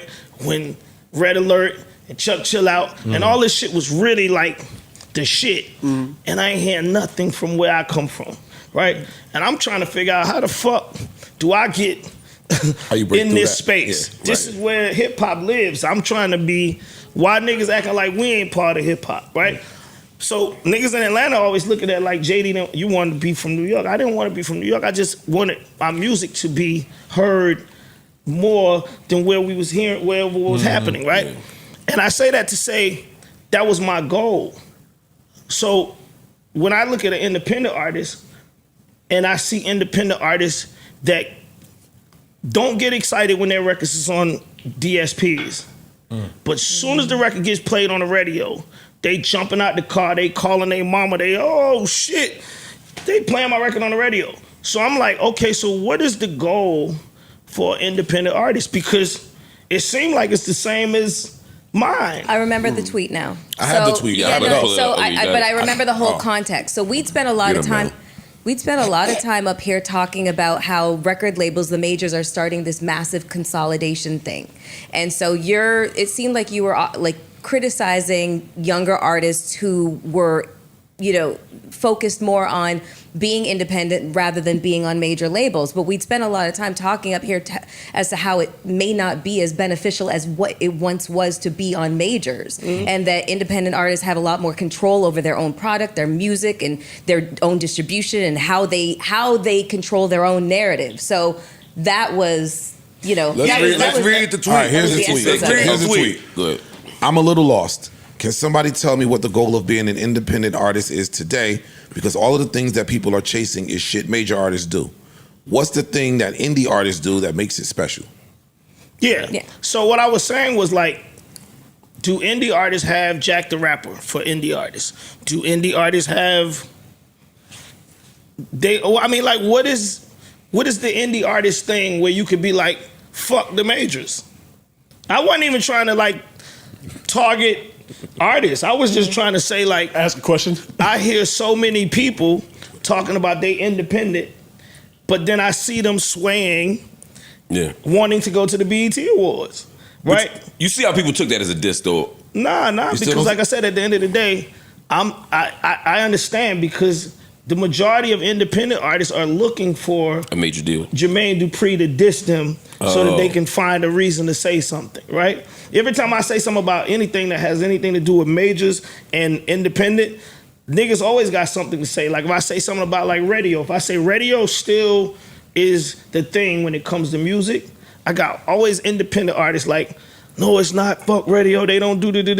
So it's all right. You see what I'm saying, right? So it's like I was just watching. And I seen a couple of independent artists swaying. Like, if you independent, what is it that you do that major artists don't do? That's really what I was asking. Like, what is it that independent artists can do that shines without having to do what major artists do to shine? I think control your own destiny. Yeah, well, that's what I was going to say. That's the financial piece of it, being able to control your own financial destiny, own your own stuff. I mean, you could do all that and still want all the toys and the trophies, but want to do it on your own terms. Yeah, but I mean that goes into like owning 100% of nothing don't mean shit. Like you know what I mean? Like just you saying I own my masters. What do that mean? Like if your masters ain't over here going toe to toe with the niggas who going toe to toe, what else do you have on this side? That's what I'm asking. I feel like you were kind of saying dream bigger. I wasn't saying that. I was actually really asking a question. Legitimately. Like, but you know, most people on Twitter who are asking questions ain't really asking questions. Yeah, I mean, but that's another thing. Like, why? I don't know everything. You can't ask that question, first of all. That's fucked up, you man. You can't ask that question. Why? You're the wrong person to ask that question. But I'm saying, I don't know everything, and I don't believe I know everything. So I'm saying, I can't do like everybody else be doing. No. You're not everybody. So look, you sat down. One of the first things you said was, "I'm me." I mean, I'm better than everybody. Yeah, that applies at all times. Yeah, but that shouldn't alienate me from asking a real question. Like I really don't know. And he in a room with music niggas, and nobody really gave him a definitive answer yet. Parks answered. Yeah. Parks controlling your own destiny. That's it. That is key. That's top of the People list. want to control their own, to not feel like they have to answer to nobody. I mean, Joe, how was your experience on majors? And you were on majors at a time where the major labels actually were like a really big deal, where, you know, like before Napster and piracy and all that shit. How was your experience being on a fucking major? Well, I'm well documented. I didn't have the greatest time. But a lot of artists feel that way too. That's why I'm saying JD was just the wrong person. You've been too successful tied to majors for way too long for you to even start that tweet like that and say, hey, you know what? How do you start that? I'm a little lost. Help me out on some smug. Just on some smug. That's how it came off. It came off like a jerk. Right. Yes, well, listen, I'm learning my lesson today. I can't ask no objective question. Not like that. He was like, hey, yo, riddle me this, y'all. What the fuck are y'all doing? It's fucked up, man. I really want to know. Like I said, I keep hearing people talk about independent so much. And I actually feel like, me personally, I feel like the independent mindset has fucked the Atlanta music scene up. Because Atlanta music scene used to be chase the deal, right? And somewhere in this independent conversation, people have lost sight that you don't have to sign a deal that you don't want to sign. You can make the deal you want. But niggas be acting like niggas be sliding them paperwork and they be like, okay. And you, what? That is how most of the stories go. I think that's very pervasive. But we got to fix that. We seen Joe fight for this fucking TV show. Like, you got to tell people what you tell people when you talk about doing this podcast and shit. You make the deal that you want to do. I don't know why niggas in the music business don't have this same mentality. Because most people was hungry. Huh? And they a prey lot on of these kids. I mean, like you said, you came up as a hip hopper. I mean, a lot of these guys, we come from places where you ain't got them choices. Yeah, but he ain't had no choice either. They was often. Am I being right? You feel From free. what I see, right? Yeah. Joe was offered a bag. I'm not pocket watching. I don't know what you need and what you don't need, but I'm just saying the bag was just the way bags is offered to anybody, right? Yeah. You have an option to take the money or do what the fuck you want to do. He chose to do it the way he wanted to do it. I don't understand why niggas don't do that same shit in the music But in business. the famous words of a lot Jermaine of them Dupri, do. I'm me. I'm me too. That's right. The field, right? When you dangle this bag in front of them, when you fucking put all these clauses in there, when you send the label lawyer to also be your lawyer, like it's a whole bunch of tricks in the game. I'm gonna say no. I'm me. I'm gonna do that. I'm a nut like that. I don't expect everybody Y'all gotta to get a maneuver that clear way. message. Yeah, Your message is muddled a little bit. when y'all we do can't that. sit on both You sides can't of the sit- message. You can't sit on both sides. You gotta pick a He's side. saying, on yo, that. dog, if they signed you a piece of shit contract over there, right? Everybody outside making moves, doing whatever. Yo, you could get a decent lawyer for a couple $1,000s. It ain't like it costs $100,000. Not just that, the lessons that have been learned through podcasts, through social media, through all of those things. It's not the 80s and 90s no more. Niggas know that niggas be getting fucked. Okay, cool. So invest in a lawyer instead of investing in the chain. There's Or the other it's side not- to it's that, not- though. It's not the 80s and 90s. Now there's 2010, 2020 tricks. The tricks have also been updated. But still have the attorneys. Yeah, but for me looking in, right, I don't have no podcast. I see Casanat did the same thing, right? He did what the fuck he wanted to do. He didn't take the deal. I don't understand why it's so instant for niggas that's doing podcasts and it's dumbed down for record company niggas. Like, what's a deal is a deal. But It's a lot of deal. these niggas are not taking the deal and choosing an independent route. Is it money? Yeah, but they're is it choosing- money attached to that? They choosing the independent route It's a because slow- they it's a slow believe money. the deals are bad. That's what I'm saying. All deals are bad. It's not a deal. And that's not my message. My message is not all deals are bad. I'm just saying, for the most part, if you were you and you got something that people want, 9 times out of 10, the people that push that paper across the table, it's not the deal that you actually want, right? So that's why the word renegotiation or There you go. negotiate is there. That's what we supposed to do. You supposed to look at it. Nah, red line, red line, red line, red line, red line, red line. Slow down, Send man. that shit back. Slow down, Jermaine. No, we good.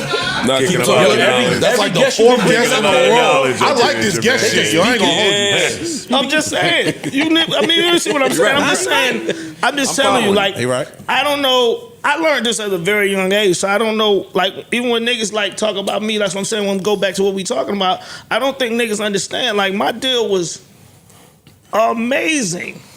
Like, We believe you. I'm talking about amazing. I could do whatever the fuck I wanted to. I could sign whoever the fuck I wanted to. I could put the music out when I wanted to. My deal was crazy. Because that's what you negotiated. Yeah. No, because he made Yeah, you jump. have- No, Well, because I mean, he I had made leverage. jump. He had I leverage. made- He had leverage. I also made had jump, leverage but of I'm the saying music. I Yeah, made leverage to jump, be able but to I do that. went and we got the right lawyers, and the right lawyers had conversation with me and my dad, and we started talking See, about he like had a dad. You had a dad. He had a dad. 90% of niggas don't. And your pops worked in music, dad was in the right? business. But I'm saying my That's dad was important. my manager. Like in my earlier days, niggas be having managers. Yeah, but your dad in Your the dad music was an business? exec.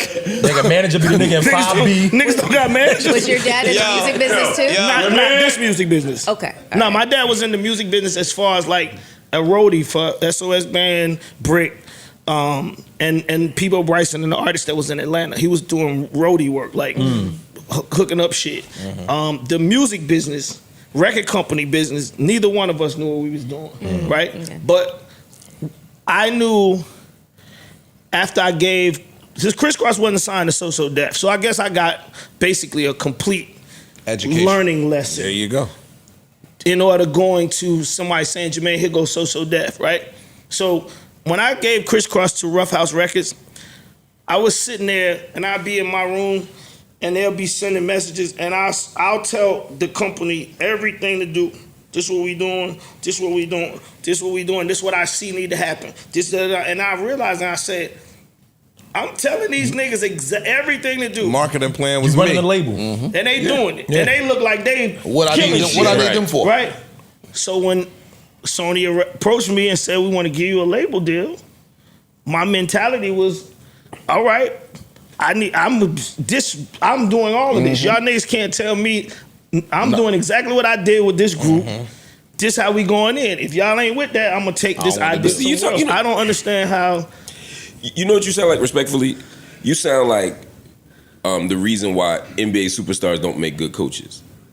They say a lot of times the Magic Johnsons and the Michael Jordans of the world don't make good coaches because Magic, why you ain't just go down and do a no-look pass and do, go through 3 people? It's like you are 101. So the shit that you're describing, the average person can't do. Even an average great artist can't do what you do.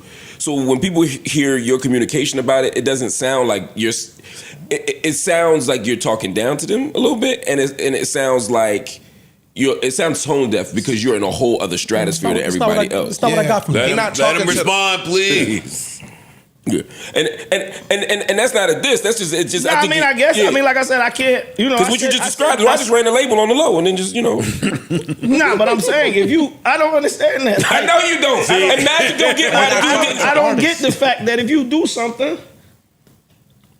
pay attention to the tracks, right? I think that's like even like when people ask me how is it that we keep making hit records, I pay attention to what I think people like, right? And if I go back and try to sprinkle a little bit of what I think I did that people like, it continues to work. This is not like, I don't see how this is hard. I know. And it's a bunch of people. That's my point. Eddie ain't gonna see it. That sounds a little. He ain't gonna see it. That's one thing. But I think if the message is, get the best deal that's meant for you, that can be what the message is. That was a great message. That's it. That was a great message. That's the best deal that's meant for you. If he end his message there, like if he don't say no more, right? I mean, listen, like I said, y'all telling me now, I'm gonna take it. Y'all ain't gonna ever see another tweet from me. Ask me a question like that. I'm gonna ask some other shit. Like, okay. Let me ask you. Speaking of negotiating the deal you want, for you, what was your toughest negotiation?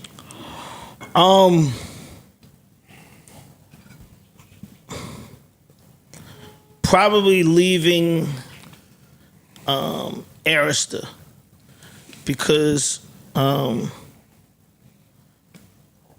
can't say it was tough, but it was just like them not. I mean, I'm very hands on. You know what I'm saying. So I be trying to do everybody's job, right? And going into becoming a president, I had never really been the president of a label, and Virgin hired me as the president. Right? And the majority of presidents at these labels they're not hands-on. They just sit back and they give plays and they let the people that's employees run the plays. They ain't really like, in the field. They ain't taking EP job and calling people. I'm the person I be doing all that shit. Like, if they can't get EP on the phone, I'm calling them niggas myself. I'm gonna say EP was probably in the bathroom. I'm here, what's happening? What we talking about? Right? That's who I am. But when you go into these labels, you can't operate like that. So that was a tough move for me. And prior to me going, Larry Mostel was talking to me about, what I can do and what I couldn't do. And I also had a higher boss. I've never had a higher boss, right? So, you know what I mean? Trying to really figure out how I'm gonna work in this space. That was tough for me. And I mean, like I said, I wanted to do it because I felt like I'm a music person. I should be working at these labels. That's what I'm thinking. But I also the younger person was me like, fuck these labels. I created So Def because I was going against Def Jam. Question for you. Y'all Def Jam, I'm so much deafer than y'all niggas. That was how I created the company. So in that role, now I'm working with Def Jam. Look at that. So that's crazy. The new music is coming out through Def Jam? No, it's coming out through So Def Hype, but the services that we choose, the deal is with Universal. So you're indie now, huh? So you're indie. Nah, it's a major deal, but we choose the services of the labels that's under Universal. Everything's so. I mean, you could say. I mean, it's back to the mentality of what I've always been. I get to do what I want to do, right? Got you. I pick the people that I believe know how to make music, and after having so much success with Made for Me at Def Jam, why wouldn't I give them guys some more music? Sure. Let me ask you a question. Me and my good R&B friend here was just arguing the other day about two artists. Which would you prefer? Classic R&B album, or timeless R&B songs? Not album. Don't do that. Classic R&B album, or timeless R&B songs not from the same project. How many? Stop Just doing- songs. Call it 4 or 5. Okay. Call it. I'm not trying to you're go back you're into it muddying- with you. You're muddying it. I'm asking him a very simple question. Go ahead. Classic album, or timeless songs not from the same album, just timeless songs. 4 or 5 of them. 4 or 5. I think I'm gonna go with timeless songs without even asking y'all like what classic albums. Yeah, the you're talking artist is about. irrelevant. I just want to hear your Yeah, thought. yeah, I think process on timeless songs because like I think like I could take Can We Talk all day. I could take Roni all day. I could take Prerogative all joint. day. I could take Remember the Times all day. I could take Groove Me. You know what I mean? For me, I'm getting ready to make it last forever. I'm going. Ready I'm or all not. over Can the I place. can I add that the classic album though has timeless records on it as well? What classic album? You Let's gotta just name what- one what- to even what- say it. that. Carl Thomas album. We talking about. We were talking about. Wait, we were give me talking a about. You talk, Oh, go You ahead. don't think that's a I classic? would, Don't, yo. Thank you. I don't, yo. I said that. Thank you. Don't do that. don't, yo. Don't do that. Because you said it's a classic, and You now you said want to that say album is a classic. You swore Stop that doing album that. was a classic. Stop doing You that. said that album Don't was a change your classic. argument because now it's Hey, looking way. JD. Hey, Big JD. Oh, this Let me nigga's tell you what I corny. said to him. I said, here's a hot take, because at my age today, I'm revisiting old albums. When I revisit the Carl Thomas Emotional album, I hit skip a lot more than a lot of people said. too. You do that on the Chronic too. But do we diminish the fact that it was a classic? But wait, let's not the same, Since though. I'm Yeah, here, let's not get let's stop the use of this word because what's a classic? If that's a classic, what is Confessions? One of the best A albums ever super made. classic, right? That's one of the best albums ever made. See, I put classics in classic space. Yeah, I'm with you. So I don't Me too. really, I can't. I'm saying classic album is a classic album. Undeniably. Not a classic. That album you talking about, that's not in not that. a That's classic not in album. that. That ain't. Okay, do me a favor. A lot of times people make I'm with JD. I'm with JD. You Yo, niggas said that. Yes, we This did. bitch ass nigga He decided said to it say was. that He now said it because was a JD classic. here. Yeah. You said it was a That's true. classic You with did. me. You 100% did. said that. I mean, listen, he probably Awesome. did, but that's what I'm saying. I also said to you what I just said the other day. I revisited revisited that it. album, and there are more skips than we know. See, I was arguing for Case because Case, I won't say he has a classic album, but he has quite a few songs Oh, for that sure. are classic Thomas. and will live on happily think ever after. Donnell Jones. Always wanna be. Where I Donnell Wanna Be is a Jones classic album. is busting both of their ass. By far. And No, that's we the know. one. And that's the one That's I'm what I'm saying. saying. That's We a know. classic. We know. Donnell Jones album, It's a that's classic. a classic. Yo, Yeah, that's not we even a know. That's conversation. what I'm saying. So Yes. that's what I'm Yeah. trying to say. We can't. We just like, had that's- those two people to Yeah. choose from. I That think was that it. That was- nostalgia like kind of clouds our minds in terms of what we deem classics. Yeah, we and just what got. is Yeah, we just, got to like, throw that. We Now, got. that We word got is to make right. sure. That word is thrown around a lot. much. Yeah, we got to make sure So we it's GOAT. we put what's under that word classic really be Real classic. classics. And Like I'm not, Carl Thomas album is nice, but I'm saying it ain't Donnell Jones. It's not, that bro. shit Not right even there close. is It's not so- even close. But every classic don't equal up to the one before it. So I get what you're I saying. mean, But there has to be a- there has to be a It should bar, be a though. classic. It's still got to then. be. It's still got to be 12 play. Whoa. all right, come on. That's what you I'm saying what He's you naming classics. You can't. He's naming classics. It's gotta be 12 play. I'm just saying it's got to be classic. Like you right. can't. Yep. If you gonna breathe like that, that means it's not a classic. That's true. And that's what I'm saying. You Hey, know how you about this? can't How about breathe. this? How about this? It's a classic to me. Okay, well, That's let's cool. say that. You can say that. Cult classic, Personal classic, classics, Say that, yeah. but Cult you can't classics, say all that that shit matter. is 12. It's a classic. Carl Thomas and 12 play. We Oh, no. But then we have They're not undeniable the same classics. neighborhood. That's a separate list over there. That's true. Oh, since you want to do that now, since you want to go ahead and put me, had the conversation where we started discussing writers, right? He brought up L.A. Reid. I brought up Sean Garrett, right? I told him that they shouldn't even be in the same conversation Agreed. because L.A. Reid has been on record, and Babyface just said it recently. Don't qualify. Just give it to him. Wait. L.A. Yeah, Reid is listen to not him. the writer. He's not the go-to writer in that conglomerate, and he was never the guy in the industry to be a writer. He said that L.A. Reid is a better writer than Sean Garrett. Where do you fall on that? Well, Hold up. Don't miss. Hold up. But wait, don't misspeak for me. Hey, yo. I didn't say we understand. better. Yo. I said More I credit. Hey, yo, I am wish I could taking- read your mind, yo. Sean Garrett, listen. Sean Garrett different. Do y'all know Sean Garrett? Yeah, oh yeah. Y'all know him, know him? Nah, he know. You know, real We know Sean Garrett. He wrote a couple songs. I'm listening. Smart, yeah. Nah, So if you know Sean Garrett, I mean, okay. but I mean, to the real truth of this situation, I think LA is more of a producer than a songwriter. Got it. Right? That's to not it. even like, so anybody out there think it's not a joke. It's a joke about Sean because Sean takes this writing shit Yeah. Yes. and what he's written Yes. to another fucking level. Yes. Like when he started talking about this shit, Nah, Will for fuck real. somebody it up. ain't nobody that's better than Sean Garrett. So I'm just saying. Whose but side nah, was you on when him and Dream popped off?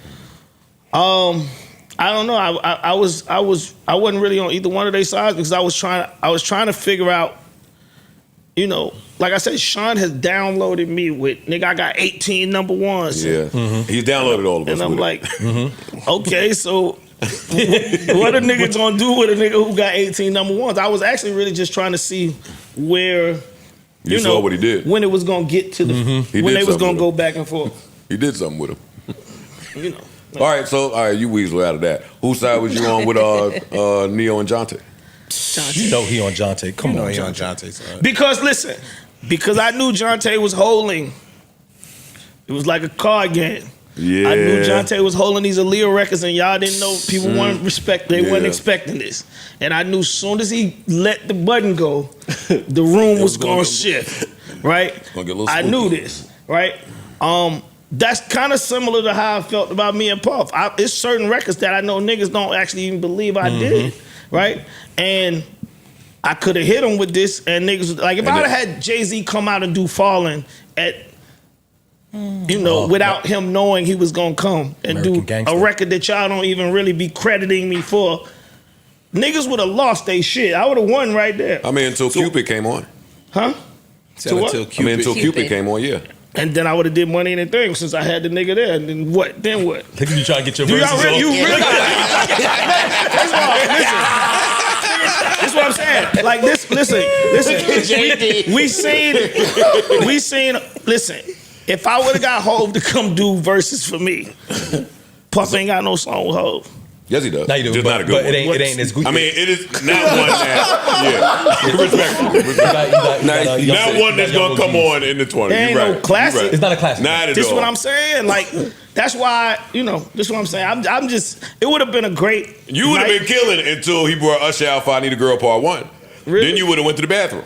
Oh, you think so? Yo, What you was gonna do? Yo, What you was gonna do? Hey Joe, shut up. If you would have went, What you was gonna do? You want to Yo. go down that lane? Then I would have brought Bow Wow and Chris Brown, and I would have killed it, exploded the entire place. Okay, now I'm bringing Genuine these things out for I Need a Girl Part 2. And now you gotta pee again. I Need a Girl Part 2. And then I'm gonna bring Bow Wow and Sierra, and we gonna keep fucking y'all up. Okay, and you ain't got nobody. Now the Marry My Life album is Hold up, coming on, hold up. and now you gotta take a shit. Hold up, listen. bring out my rock. Now you got diarrhea. Now you got diarrhea, nigga. By the way, I'm glad that Joe is doing this because I want y'all niggas out there to know that this nigga Joe was 100% bad boy because he's from New York. I get it, but I'm telling It's you, tough to be bad boy I'm now. telling you, Don't sound so good in 2024. I had, you know what I mean? I was ready. So what was I the- mean, listen, in a fight, right? This is what I was saying. In a fight, if you don't get hit, you ain't in a real fight. That's Right? That's real. So Puff was going to throw punches. Benjamin's I can't even think about. Like, goddamn, boom. That's okay. That's around. You know what I mean? That's around. Hypnotized. One more chance. You know what I mean? It's records that he got that it like, we can't, but I also was going to play the card like, nigga, did you do this? Well, that's the. Ooh. That's See, where you that's win. where the You know conversation what I mean? changes. Because last time I checked, One More Chance was produced by the Trackmaster. Stevie J and all that. Oh, try. And then, What he then says, Hitman did fuck have that that. shit, right? Yeah. Right? I was gonna play that card heavy. Every time he lost around, he's going, "You ain't make I was that gonna play that card heavy because Hey, I ain't mad at if him I either. get y'all to start disqualifying some of these records, it dilutes the heat that I had to deal Let me ask you a with. question though. It's 20 of them, right? How many rounds do you think you would have won out of 20? Based on me doing that, shit, a lot. Give me a number. Give me a number. Nah, I don't know. I think honestly, I feel like we would have went. It would have been tied. Cause I don't. Overtime. I honestly don't believe. First of all, I know for sure, Bad Boy don't have nothing for Bow Wow's era of music. Bow Wow was Mr. 106 in Park for years. Like this ain't like a month or 2 months. This is a whole generation of people that don't know nothing about Bad Boy 96. Yeah. So we gotta make sure we understand who's in the crowd. Because Yeah. you ain't gonna play Money, Power, and Respect against Bow Wow and Chris Brown in this day and time and feel like you're going to win a battle. Yeah. That's true. Not to throw things back to the we're beginning. quiet. What we talking about? No. Got a point. Oh shit. Oh yeah, you think that's gonna go? Shit. What you got for that though? You think that's gonna go? That shit.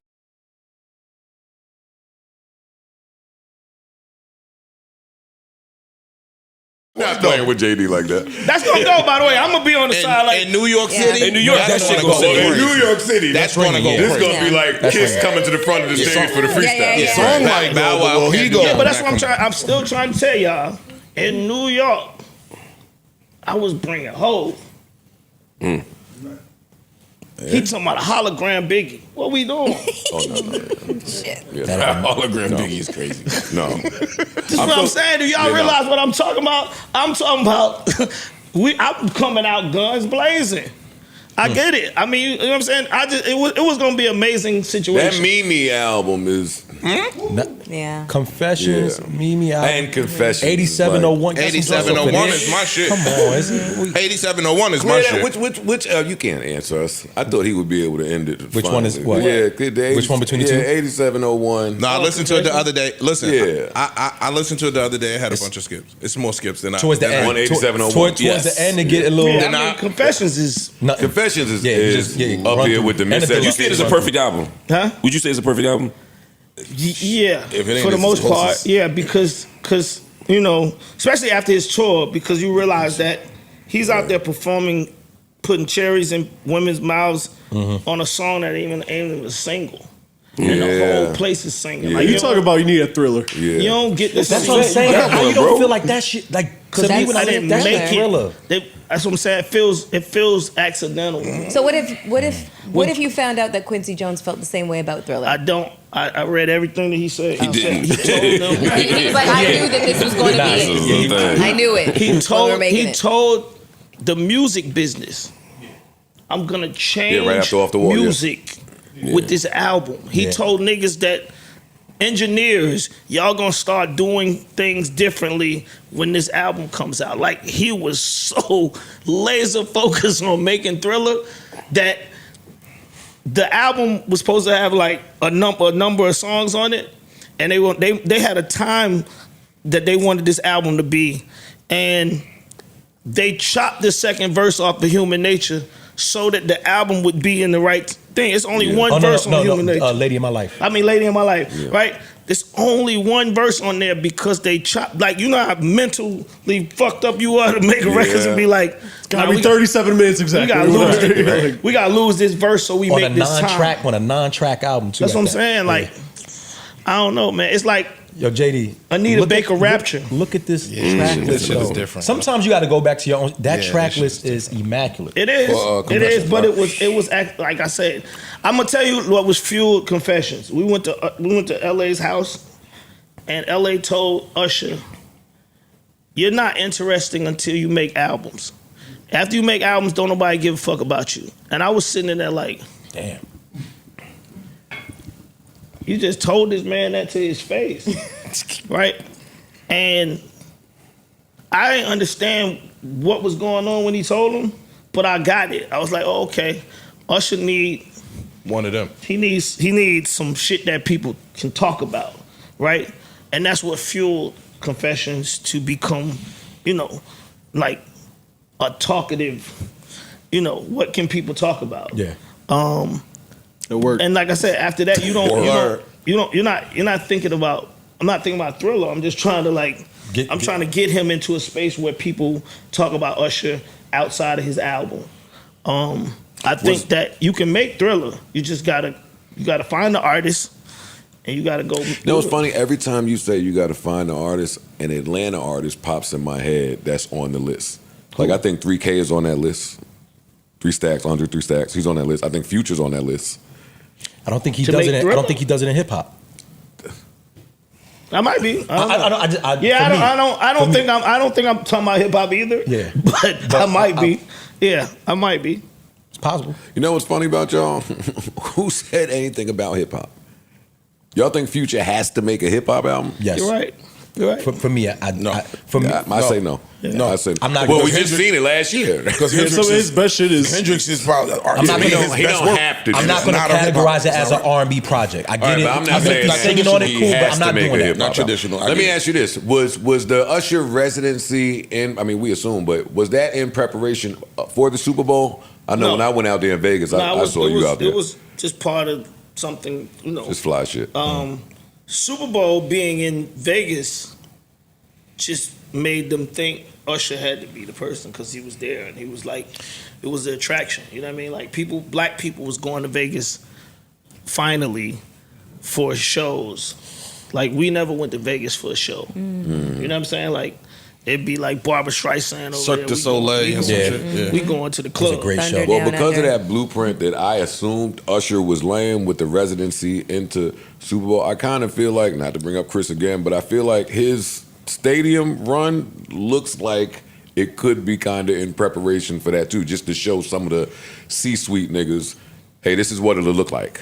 It could be. I mean, could be. I mean, like I said, I feel like I said, Usher's residency opened the doors for all the black artists to have residencies in Vegas. New Edition got a residency after Usher. Wu-Tang Clan got a residency after Usher. DJ Cassidy got a residency. Like, I feel like it was the opening to show, like, oh, black people do want to come to Vegas, generate get revenue. a hotel, buy some $200 tickets, drink at a concert, have a good time on some grown people shit, and do Vegas differently than just go to the Hard Rock pool and stand in the pool all day and get drunk nasty and go. ass water. Oh, shit, I remember something I want to argue with you about. Oh. Yeah, no, I remember now. I saw you say that New Edition is the greatest R&B group of all time. And your reasoning was every member went on their own and sold millions of records. Hard to argue with that. I say that makes them the greatest collective of all time. Not the greatest R&B group. They were group first though. Of all time. Good. If they did it in reverse, I would agree with you. Yeah, but they did. I would agree with you if it was the other way around. Only person was a solo act was Johnny, pre-New Edition. And he didn't have a hit before that. Right. Yeah, but it would be like, to use the hip hop comparisons, like saying Wu-Tang, right? Like you can become. I wouldn't say they're the greatest group, even if they're. Even though they branched out and became the greatest collective because of all the individual success. I think you judge an R&B group by what they do as a group. But Wu-Tang Wu-Tang is considered by many to be the greatest group. Yeah, I'm saying my pushback would be the Outkast and the Tribes have better work as a group, and it's a taste thing. I'm not saying yeah, and I'm arguing that for Jodeci. And that's Jodeci has a better collection of music as a group than New Edition does as a group. Didn't he say best R&B group?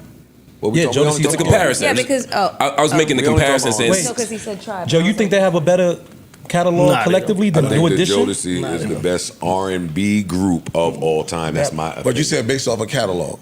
Yeah. What are you basing this off of? New Edition, catalog, Jodeci. So you like to go to concerts. You like I seen you at Usher concert. Yeah, I love concerts. You can't say that you sit at a New Edition concert, Candy Girl, all these songs Popcorn come on. Love. You Mr. Telephone you ain't getting Man. that. You ain't getting that at a Jodeci concert. Where's Jackson 5 I rank have for you? pushback to you for that. What's that? My argument when Bobby Brown went against Keith Sweat. Like, I don't remember that.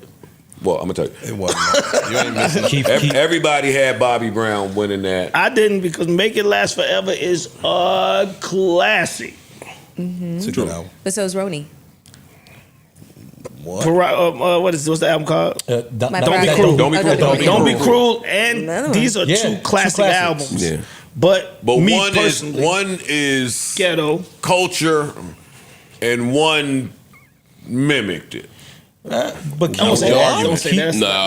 That was your you remember? Mimic? That was You your remember? argument. The You mimic Mimic is When I Yeah, inspired the that's other. a- I was say that's Inspired by. that's the Inspired word. by. Mimic, that ain't That's the what you word. were saying. What? But When we was all saying Bobby, Tell him. you was like, yeah, but he got the sauce Keith kind Sweat of from.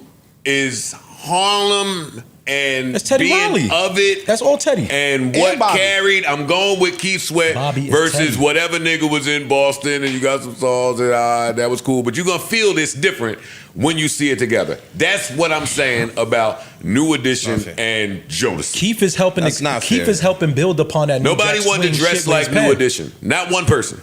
That's not true. Not one person nowhere wanted to dress. That's not true. Then give me the group that came after that wanted to dress like New Edition. Joe. Give me any R&B act that came out that New wanted to dress Edition like New Edition. inspired every single arm New from Kids on the High Block. Five, New Kids on the Block, and all those other groups. New They Kids. just If those like are your New examples, Edition. then that's supporting my Jodeci argument for How? me. Who the fuck wanted to dress like Who was Jodeci? dressing like Jodeci? If y'all want to go based I mean, I off of guess who like the inspired leather all this shit. shit, Don't be then Maybe. disrespectful. Don't be Hold disrespectful. hold on. I ain't in this color. Well, that's why I. Let's I argue with feel like JD. listen. I just said like to me, New Edition by far. New Edition don't get the respect that they supposed to don't. get based Agreed. on them being the super friends of R&B group. Like they all split up like the Transformers, and just you know what I mean, and became what? Who? Y'all overrating some of these Oh numbers. yeah. but- That's what I'm saying. They split up. right. And I hate to do this. BBD. What about the Ralph Jackson Five, Tresvant. though? All right, so let's take Ralph. Ralph was the leader of the group, right? At a certain, well, not even Lead lead singer of the group. He was the lead singer of the group, and I think he's had the least success out of all of them. He still sold a million records. Yeah, y'all got Ralph Tresvant fucked up. He still No, no, sold no, a million I- records. I- And Sensitivity the was the world shit. loves So I'm trying to figure out sensitivity. how you trump the Jackson Stone 5 Cold or- Gentleman. I get all that. Money can't buy me love. Cool, but you Oh, name. yeah, We talking about let's do say- what I gotta do. All right, now you Jackson slipping. 5. How do they not sit above them? Especially when the Jackson 5 was the blueprint for. That's my Audition. point. But If we go if about- the Jackson 5 were to split a piece, nobody did nothing. Are you kidding? Jermaine- You Jermaine- can't claim Ralph Tresvant and not claim Jermaine Yeah, Jackson. Jermaine Jackson had hits. Jermaine has And much he- success But as Ralph, that's it. had more success than Ralph Tresvant. Yeah. as a solo artist. as an artist and a writer. That's one person.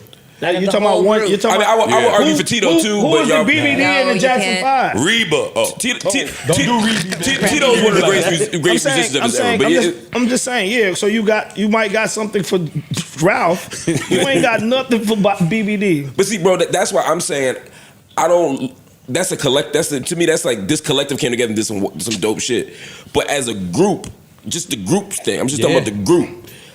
I don't see anybody being better than the Jackson. Forget 5. all that Voltron shit. Yeah, I don't see nobody Just being as the a group group. itself. With they're the blueprint for New Edition. For everybody. When the last time you been to a Jackson 5 concert? Oh, I can't. Half, There they go.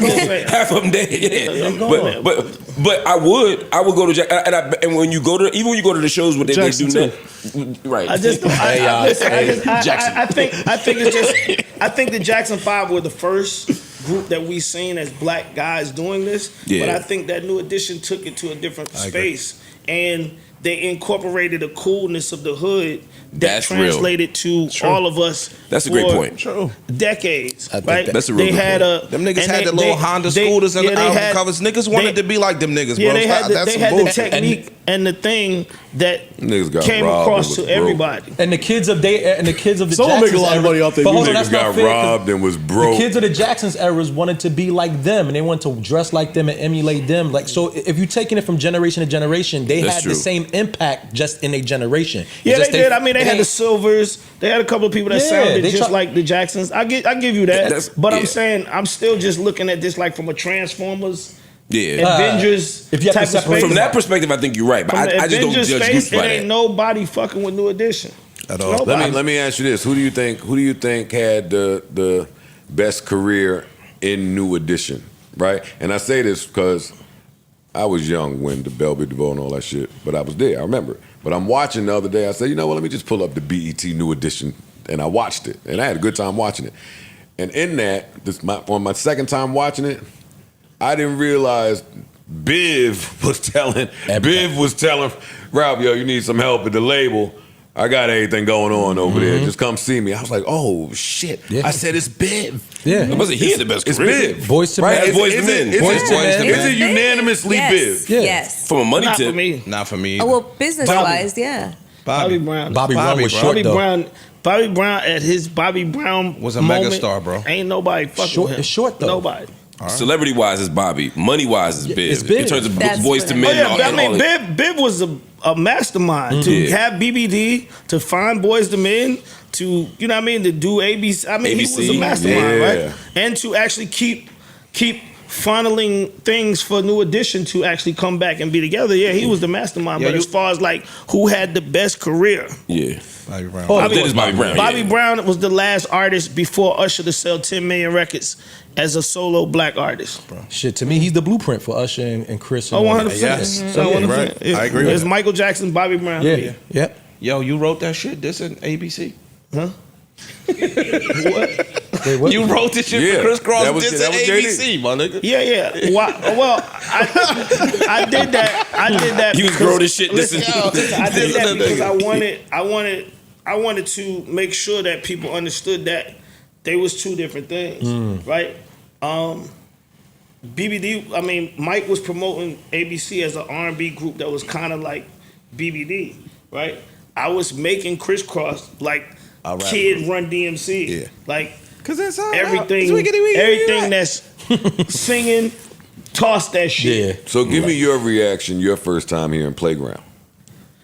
I liked it. I thought it was cool because they was from my neighborhood. I didn't dislike ABC. I just did that with Crisscross because I wanted to establish the world to know that these guys is rappers. And rap niggas, what we was listening to to No Vaseline and shit like that. Like I told you, like the same thing I was saying about Bow Wow. If you're not like 100% from the dirt of where hip hop is coming from, we just sitting back watching what people doing. We thinking like, you know, Tim Dog diss niggas. Tim Dog was signed to Rough House. Ice Cube dissing niggas. You gotta come out, diss niggas. 50 Cent diss niggas. 50. You know what I mean? Like that was the entry for rappers at one point in time. So I just was doing what I thought I saw, and I ain't think niggas was gonna catch it anyway. Shit. He caught it. All right. Shit. That was the biggest line. That was the line. That was the Niggas line had for they us. clothes inside out. You gonna say because inside out is wiggity wiggity. Everybody start but wearing they that shit ain't- backwards. Like they ain't wear they clothes And he dropped the daily beat. like that. They did it one time, so it didn't have to be them. Like Crisscross, the backwards jeans was a religious thing with us. Like once we did it and we saw it work, It worked. this was every day. Whose idea was that? Mine. And it was just like I was the guy that had nose ring, you know what I mean? Had blonde hair. I was doing everything, like 3 cuts in my eyebrows. I was trying to do whatever I could do to get people's attention, right? And so in creating artists, you just be sitting around in the house and you just saying do anything. You like pull your leg up, you know what I mean? One leg up. You trying anything. You just trying shit. Yeah. And light skinned Chris came to my house and he had on a Jabot jumper that was so big that he could basically turn around in the shit without it even moving. And I'm like, why don't you turn it around? And he was like, why? And I'm like, cause you can. It's already like, it ain't gonna make no difference if you turn around or not. You ain't gonna feel the difference. And he flipped it around and it looked crazy to me. And I was like, let's go to the mall and see what people think. And we went to the mall and he walked through the mall and I seen people's reaction. Like people was like, where did you buy this at? And I'm like, what? It can't be this easy. Damn. You know what I mean? And it was just like that. It was like that one little thing that happened. And I was like, oh, now I gotta get a record. I gotta have a record that can go with this outfit, right?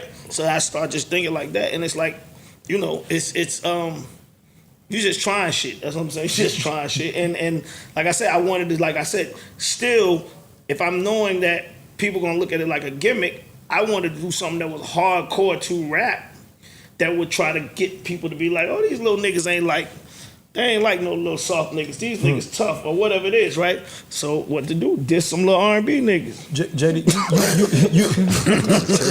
JD, you done with are you retiring the idea of working with younger artists? No. You not? All right. I actually feel like right now is the time. You know what I mean? If I found Bow Wow right now, we'd destroy the music business. Like, destroy it. Because what the science says is that if you get an artist that the TikTokers go crazy for, and he making good records that's on the radio, everything should be up. Checking all about If you found that act, what would you be looking for? Would you be looking for the quick hit or longevity? No, I'm looking for Bow Wow. I'm looking for, because see, there's the difference between Criss Cross and Bow Wow. The difference between Criss Cross and Bow Wow was that Criss Cross had a huge record that we couldn't follow behind.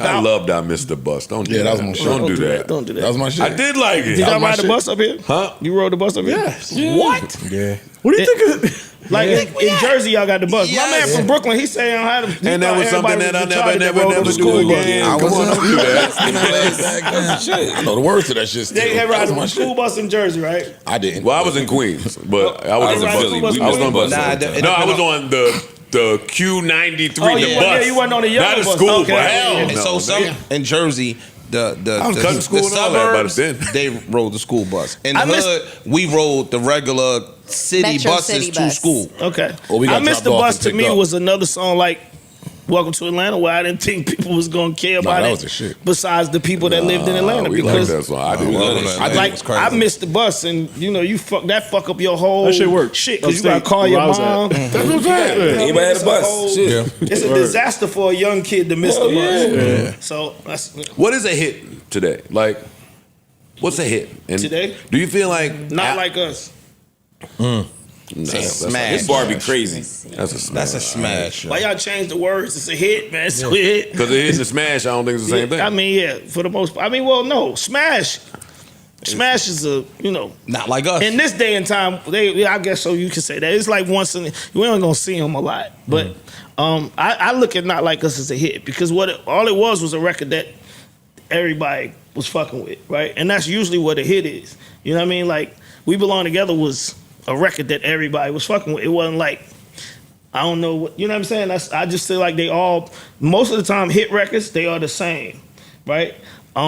Even like Made For Me, I think Made For Me was a hit record because every time you looked on TikTok, it was somebody famous, somebody not famous, whatever, they were singing it, and every time you turn on the radio, you heard the song, right?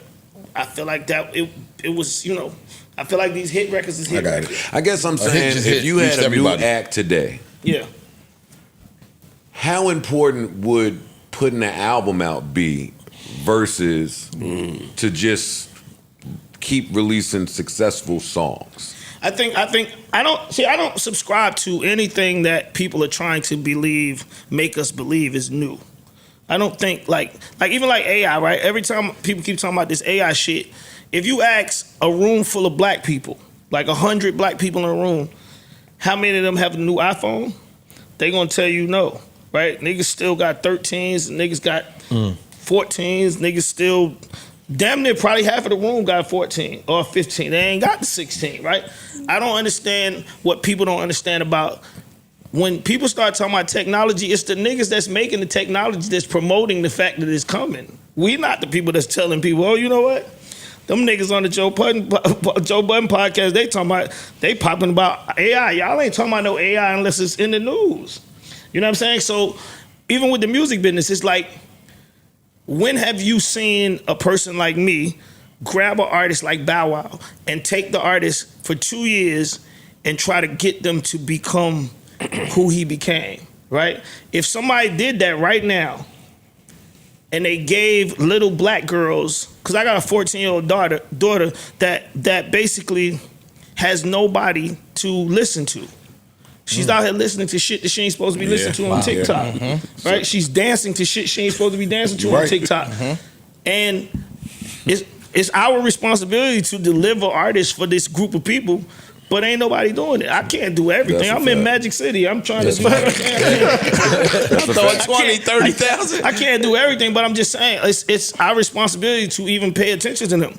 That audience from 12 to 16, niggas don't give a fuck about them. It's a void. I was just telling them that my only sister, my younger sister, she's 11, and I'm just finding out that she's the biggest Tyler the Creator fan in the world. And I was asking, like, damn, how did that happen? How did I miss but it's that.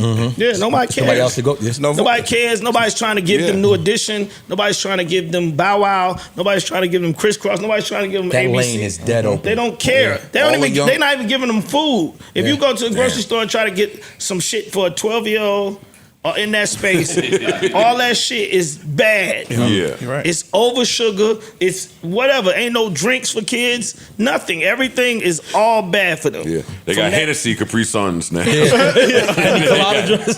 So I always look at that space and say, oh, it's at its worst place right now. And if I find an artist that I feel like can sit in that space, they'll be the biggest shit you ever seen in your life. Tell us what. Do you feel like the music business did the right thing getting rid of groups, like traditional groups, or would you like to see them come back? I think they didn't need to come back for, like I said, it's a space that's missing.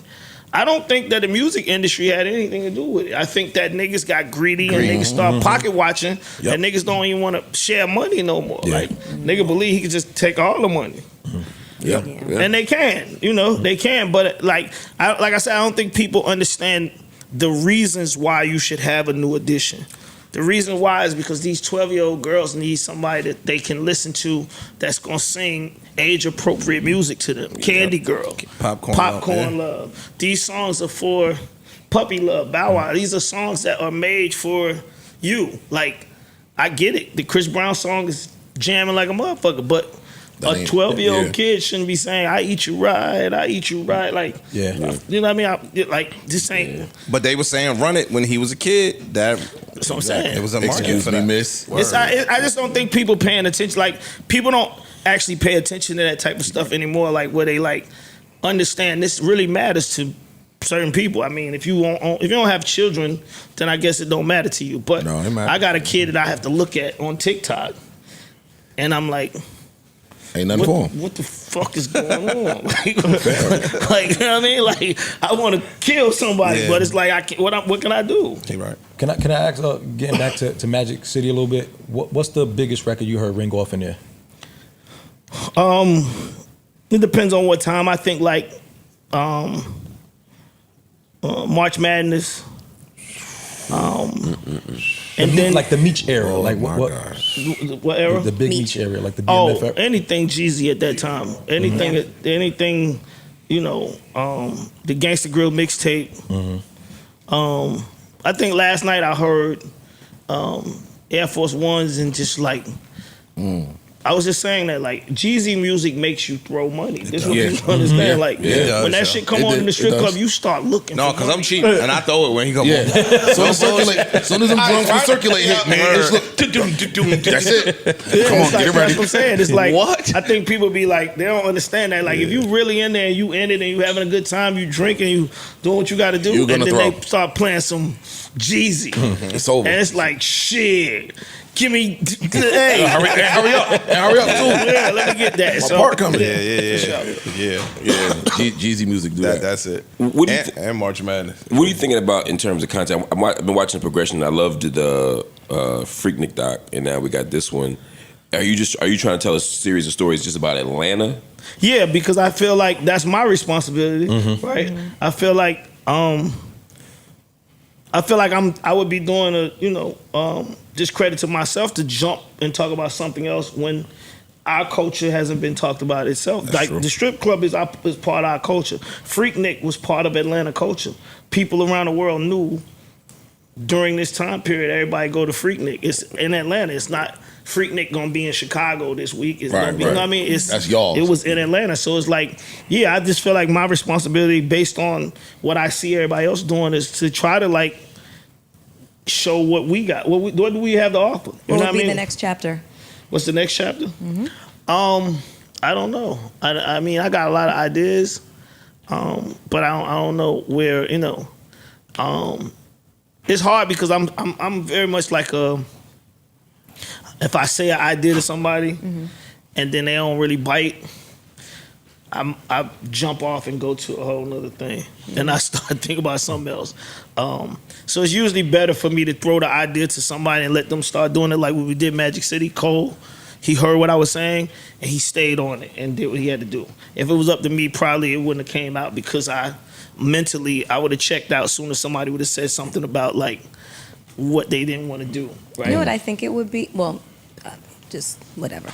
I remember when I was doing music videos, there was like a dramatic shift, like around like 2003, 2004, where music primarily, like the big music videos were like up here, like Northeast.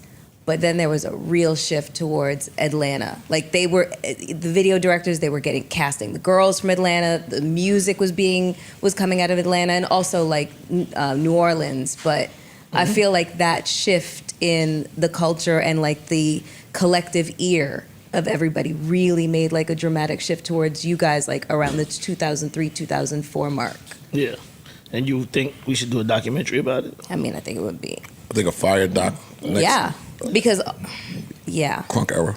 Because that's where stripper culture was really introduced to, like, commercialized. True. Yeah. You know, like, because girls like me, I was getting paid a certain amount. They were going into Magic City pulling chicks off stripper poles, you know, so my job soon became irrelevant. Ended you. It did not. I took the exit ramp, like, gracefully, motherfucker, into television hosting and broadcasting. Don't try to motherfucking play me. I like what you're saying. I mean, I have had ideas like that because it's like, it's a couple of other things that's happened in this world of music that I feel like it's only certain people like myself that can talk about. Like, it's certain records that come from a certain place, but another place has taken that music and made it their own. Like Atlanta took Planet Rock, that's from the Bronx, and made it a thing in Atlanta that made booty music, right? Houston took my Crisscross record and made June 27, and it became the song that everybody in Houston rap over, and they making mixtapes, right? It's a record like this, like I think it's the Dr. Dre from New York that used to be on Rap City. I mean, MTV. Yeah.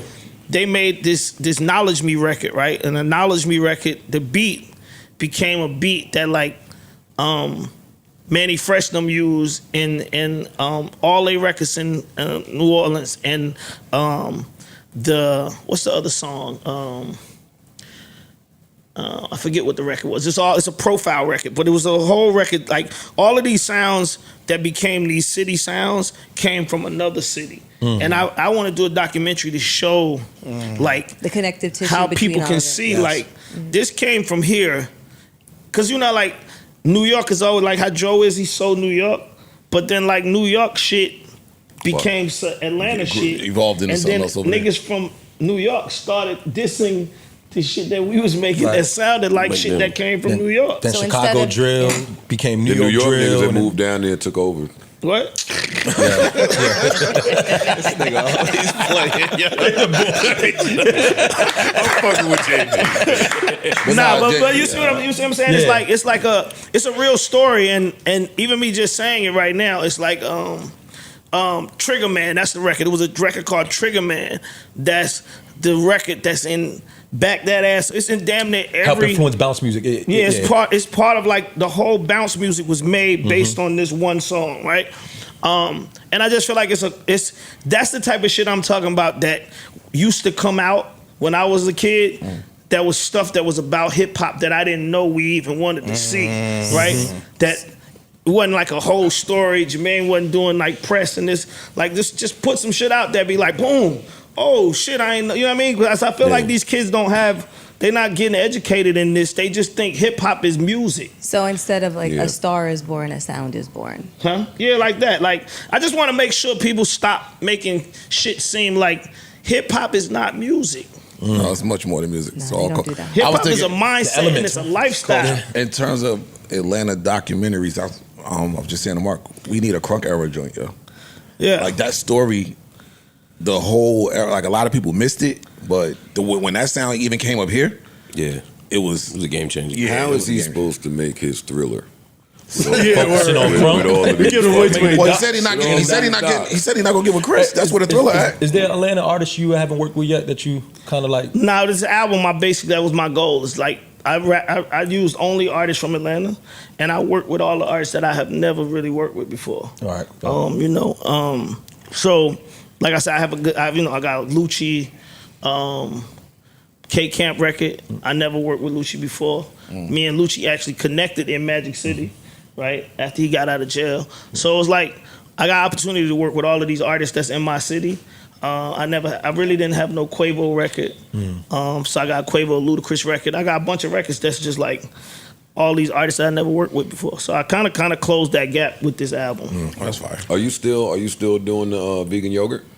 The what? The vegan yogurt. Oh, the ice cream. I mean ice cream. Yeah. The problem with the ice cream is that the mindset of veganism is so small, right? And ice cream is such a big business. And then when I did the deal with Walmart, I basically bluffed them to get the deal. They was like, "Yo, can you deliver us this many pints?" And I was like, "Yeah." Right? And then, by the way, it's a business I don't know nothing about, so I'm just like, shit, we can get a deal at Walmart. Right. That shit started selling, and I started looking at the chart like, couldn't deliver. Oh, we're getting ready to run out of ice cream. We're about to run out. And the more that it sold, the more they kept asking. And Walmart has so many stores. And it got to a point where it's like, yo, we can't even deliver what y'all asking for. So we had to stop. And then in order to find a plant that will make enough ice cream to fulfill those things, it's very, very hard because you got to make sure that the contamination don't happen, because if somebody eat the ice cream and then they start having bubble guts and saying what they weren't having, and it fuck up the whole sales, right? So it's like, it's a hard business to. It's a good problem to have, but it's a bad problem to have too, because you can't really find it. You almost got to create our own plant and do it from small and let it grow. You couldn't just build one? Yeah, but that sounds easy to you. He builds things. Yeah, he builds things. Why don't you just build one? Actually, right. Off of the thriller thinking and listening to your answer about the ice cream, if you hit another thriller, or if you hit, I'm gonna say another because Confessions was that. But does your next thriller have to be music? No. By the way, JD's Vegan is my $1 billion. Oh yeah, that's what I'm. That's the $1 billion vault. Got it. 100%. I seen it with my own. You could just be product. I seen it Product without me even no knowing music, what I was doing. no nothing. I seen people walk into a store that they don't even shop in just to get this ice cream. So I know I would have been at $1 billion like this. What was your thinking when you saw the Beats by Dre phenomenon taking off? I really paying no attention to it till I realized that how Jimmy got the deal. Like, Jimmy tricked Monster into making these headphones and made them believe that they had made some headphones because he took a pair of somebody else's headphones apart and told them this is what it sound like. And I was like, get the fuck out of here. Some fly shit. Like, oh shit. Like, okay. That's what I'm saying. Like, so when I went to Walmart, can we get these pints? Yes, sure we can do it. Like, I was thinking like that. Like, but I ain't know this shit was gonna sell like that. People was buying my ice cream by 5s and 6s because they was just like trying the flavors, right? So if they got the strawberry, they wanted to get the motherfucking key lime pie. They was like, let's try it. So Walmart had never seen people of color come to their store and buy a frozen item like this ever. Vegan shit. Yeah, vegan. So it became the #1 frozen item at Walmart, right? So I'm sitting around like, shoo-hoo-hoo. But I'm not realizing, like, we don't have no ice cream. Gotta re-up. Can't keep up with the demand. Can't re-up. Demand getting higher. So like I said, to make enough ice cream to fulfill the orders, I don't know if that's gonna happen. My next mindset is to just make a brick and mortar in Atlanta, and you just gotta come to Atlanta to get the ice cream. Fire. Yeah. Fire. I'm totally good on my questions. You might have literally covered everything. It's getting dark outside. I have absolutely nothing left for Jermaine Dupri. What say y'all? This is Great. I ain't gotta come back up here and start no shit. Okay, cool.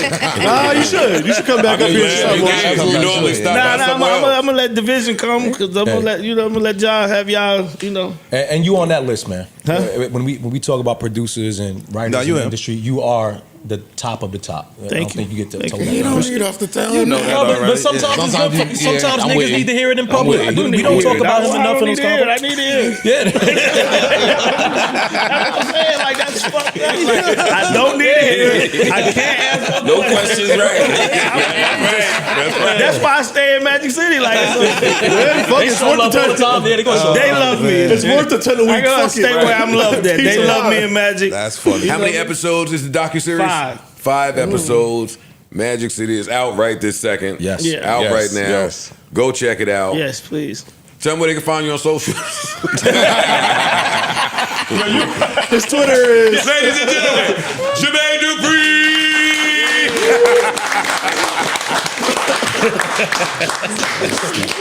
God damn.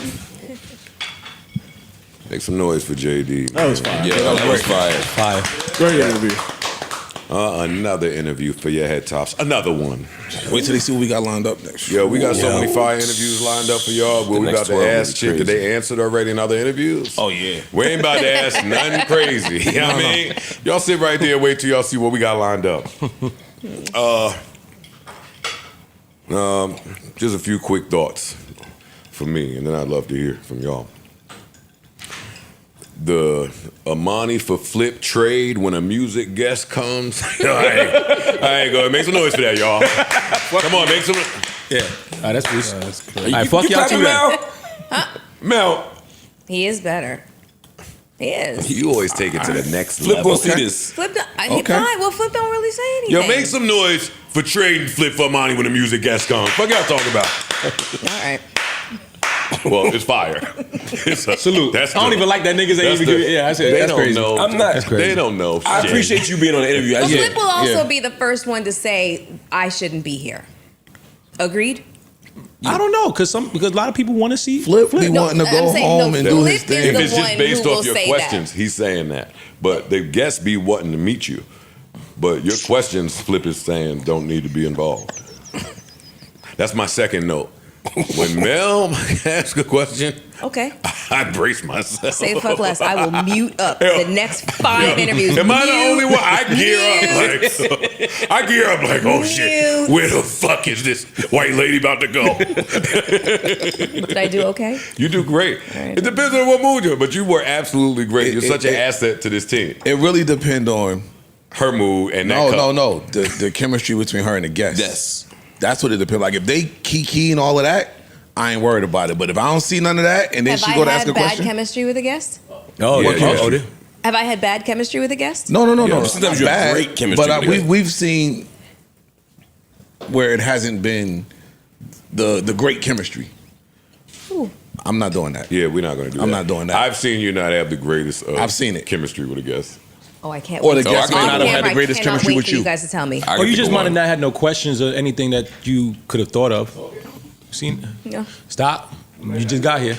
Yeah, I'm good. Oh, clap it up for him now since he's here. Hey, woo, he's back. Why don't we catch flip up on what we've been talking about? Yeah, what y'all been clapping it up Yeah, on? how about y'all?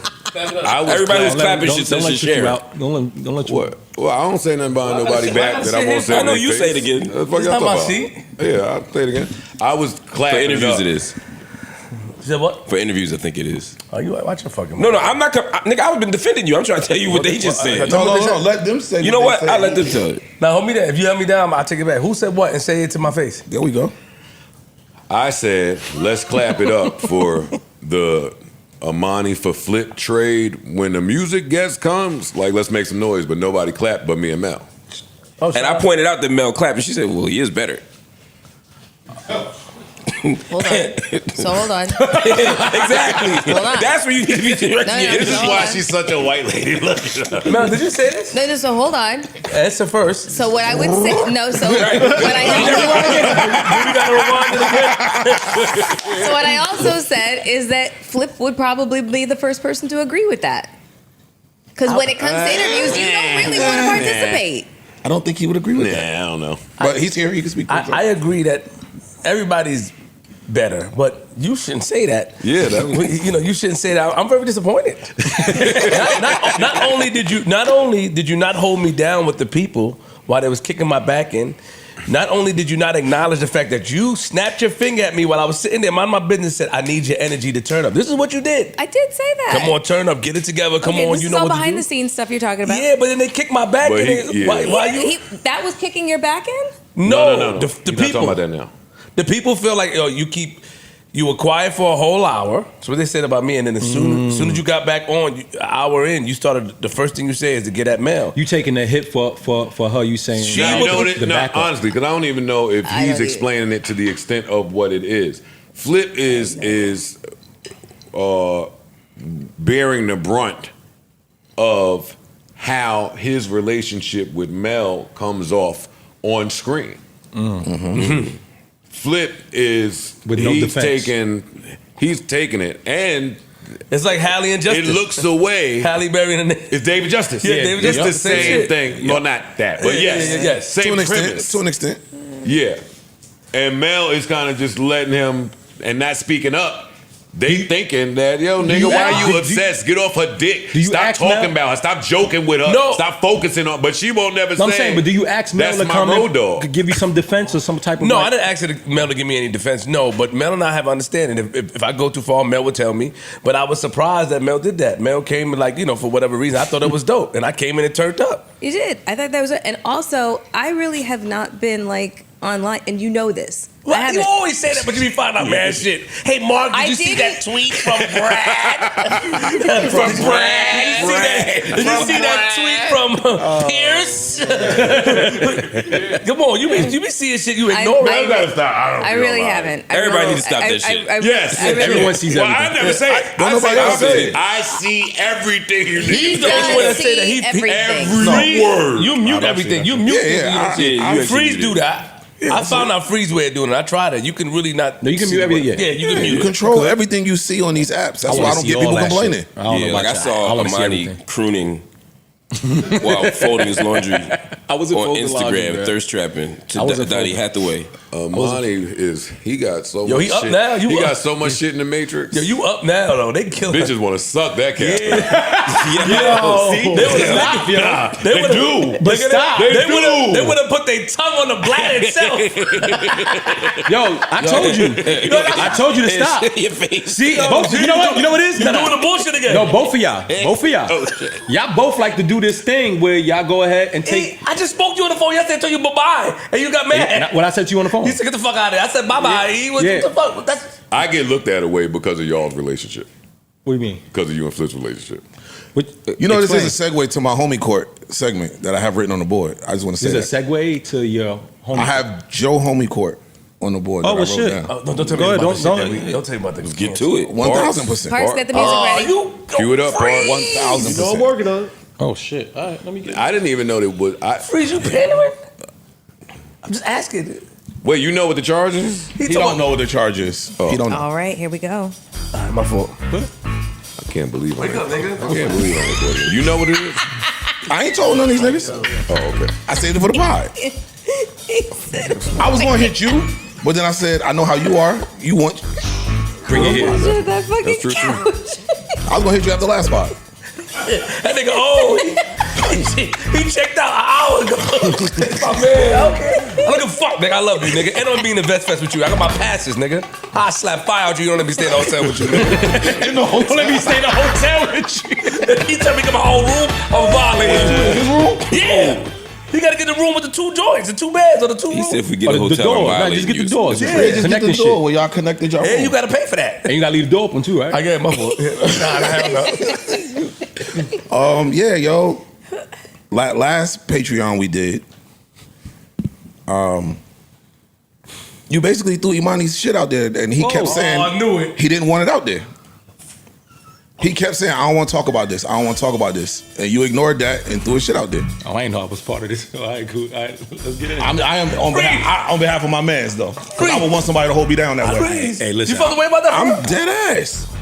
People really mad about that. See, I don't see that. I saw myself. I was mad that episode. You know, when y'all was joking, I was quiet. Yeah, you was right. You were was quiet. I didn't like that shit. You was. But then, especially when he was like, and I'm working with some, like, about the whole capital part, he was like, yo, I'll tell it when I want to. I remember that part. He should be giving that right. But it was me. He should be giving that right. Wait, hold up for a second. how's this my case? It's Flip case. It's your case, but you when the whole shit came out. I know what he's. Tell me, because I watched the episode back. So tell me what I did. When he said, "I'm dealing with," well, he was talking about the captaincy. He said, "I don't want to say nothing right now. I don't want to say nothing right now." He said that multiple times. He did. You said you're saving it for your platform. If I remember I did correctly. say Whenever he's ready to talk about it. Yeah. Whenever he's ready to talk about it, and that's up to him. I ain't trying to serious it out, but it's What I over. said. You made all the catheter jokes, and you were saying about him having a catheter. And then the working. I mean, I get what he's saying. I mean, listen. Let me. Before you even say anything, let me just say this. Star witness. If And for the record, hold on. It For the was record, Parks too, man. Imani, did I hit you and say anything? Me? No. I All right. do. You Yeah, said yeah, I- BC. I don't think I said BC. Hey, yo, on God, I might have. before this episode drops, do that. We doing that same rewind thing. Let's go back to it. Put the clip. I'm flabbergasted. I called him after I saw the response. I called him. He What was responded. the response? 'Cause I didn't see no response. I He don't response look to at me on the phone was, "I'm happy. I understand the jokes. I'm happy because I wouldn't want people to like." How did you say it? I don't want people to like serious it out and keep calling me and checking on me and making me sad. Yeah, I'm so fine I told- with the jokes. I I told- asked E because I saw the response. I told E Flip, always- I told Flip this is why I just take responsibility for anything at this point. I could have easily just said take that out. If that was the case, even after I said yo I'll share it on my platform, I could have just said yo stop, take it out, whatever. I also got to get better at. I just be in the sense when I get up here in the moment of I want to entertain, and even at sometimes the detriment of At your own expense, yeah. I got to get better at that. So this is nothing to do with y'all. Don't blame the No, victim. I'm not Don't blaming. lie. I'm not. But I did get people that was mad about hearing it that way. Yo, Like on the- God, so, I never, even watching it back, I didn't feel like I prompted Amani to share that. I didn't feel like that. They said it was. It didn't look like that to me. They're just looking said at it was as a Flip. fan. If that's how it was taken, I apologize. I've known about this for mad long. Like, no, Yeah. but it wasn't. and So I, he was I ready know to say how something. he give it up on the camera on Patreon. Like, he don't have a problem getting vulnerable. So Right. even when he started, like, I didn't feel like He never started. That was the whole thing. It started from Mel saying, Are you "Are you okay?" all right?" When I'm joking with him when he was gonna get up off the couch. And then they said to me that. no, but there yo, was a moment where niggas was like, chill, and he said, Yeah. and They said to me that I alluded to something. I made him say it by telling Mel that yo, you didn't check on E. So that's what they meant. They said, yo, why you didn't check on E? And she said, I don't know what's going on with him. And then that's how. So it's really me that they're blaming. Listen, for I that. saw. yo, move to dismiss. no, Wait, hold on. Hold on. You don't jump over. Move to dismiss. how you want to dismiss? Wait, we got to vote on that. Yeah, I still talking. How you gonna dismiss him out? Because based on what's being said and the clips and my recollection of it, I don't feel like these are Joe Budden charges. It's cold. Y'all code these at Oh, that point. shit. Then is you still on the hook? The board don't. The board say Joe homie court. Code these. Then you gotta give me time to. Then you gotta give me time to get with his lawyer. We got Move to strike, Your Honor. There we go. Move to dismiss. Yo, freeze, don't do. Oh, shit. It's a Rico. It's a little. Then It's a say little. that. That's how Ricos get going. Then my case is dismissed. No, y'all together. It's a Rico. Then I beat my solo trial. Ain't no solo trial. And you gotta retry it with the right people. I'm out of here. All y'all is tried together. It's a Rico. But you were quiet. I should have. You were. But people. Why you didn't say anything then? Like, yo, I don't think this is right.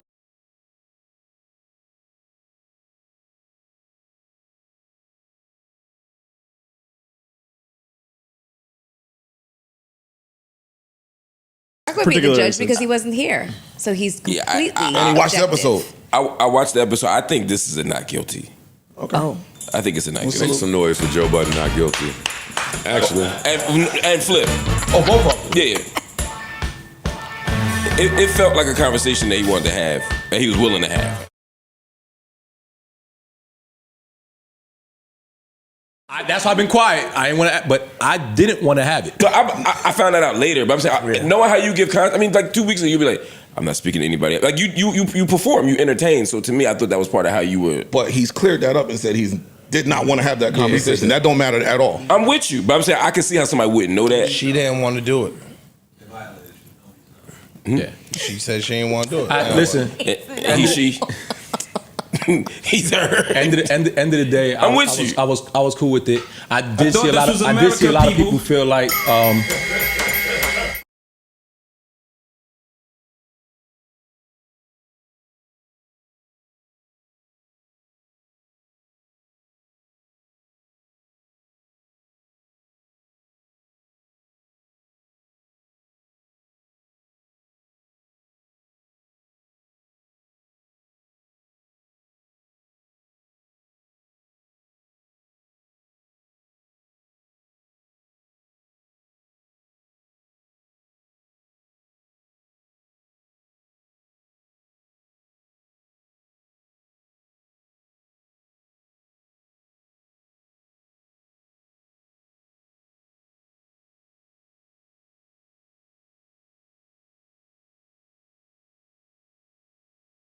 Let me ask you a question real quick.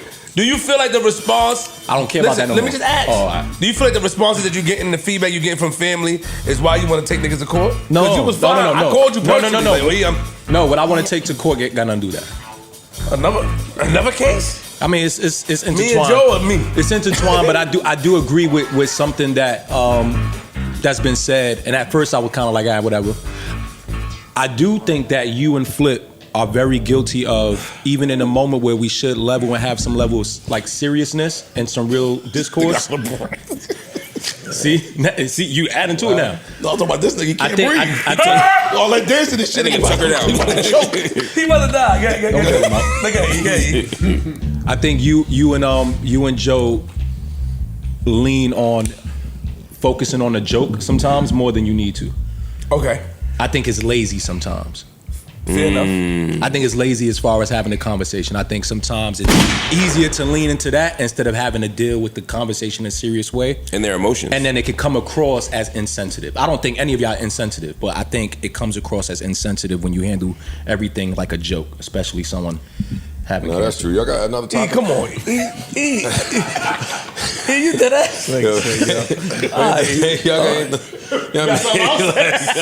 Nah, true. I see what you're saying. Is it? But when you wasn't here, we just defended you. Yo, you don't take me serious. Come on. We just defended you like we were just talking to people in the vicinity. I'm not calling any names. We just talking to people like, yo, you got to check on your boy. I got to check on our friends, just niggas. Me and Joe was just telling niggas around in the vicinity like, yo, you got to check on niggas. Hey, yo. That's my homie Corky. Yeah, But have you checked on anybody? Niggas said no. Homie said no. And we had to check it. We didn't like that. Niggas almost fuck around. It was about to be Earthquake 3 in here, nigga. We defended you, bro. We feel you should be checked on. I don't like that. Why y'all having Actually, I'm with Flip. Don't tell me about no new charges or you mad at some fucking joke. Bring the smoke where it belongs. Yeah. Actually, I don't want to hear no other fucking peep to me about how I am with something nigga as a friend. Yeah. Bring the smoke where it belongs. nigga.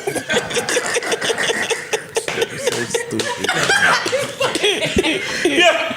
I mean, he's stepping back up. Yeah. Nigga, fuck all of that. How about the person that's supposed to Wait, where's that premise come from? On fire. Look at you, you read as shit. It's burning hot. We on fire. Nigga, come on. Where y'all get that premise from? Nigga, just friendship. Hey, yo, don't be having conversation about me while I ain't here. All right, we'll do better than that. I don't like that. I don't like that. I'll do better. Yo, you having conversations about me while I ain't here? No. Oh, all right. Yo, hold on. Did y'all We real worried quick- about you, man. Side note, have y'all been seeing the Cameron and Omar Gooding? Y'all talk about that? No. No. The nigga Cam booked the nigga for a fake movie. I didn't know that until just now. I did not know it was on. Oh, wait. When he said fake movie, I said, wait, what you mean? And Kino explained. Cam booked the nigga for a fake There's movie. no Thank God it was Cuba. Omar. It was Omar. Thank the Lord. That's why he was mad. So, Mel would have been right at the fucking. What is that face you do? Is that Every what time I you do would've that. that's the film you act like you know what's going on.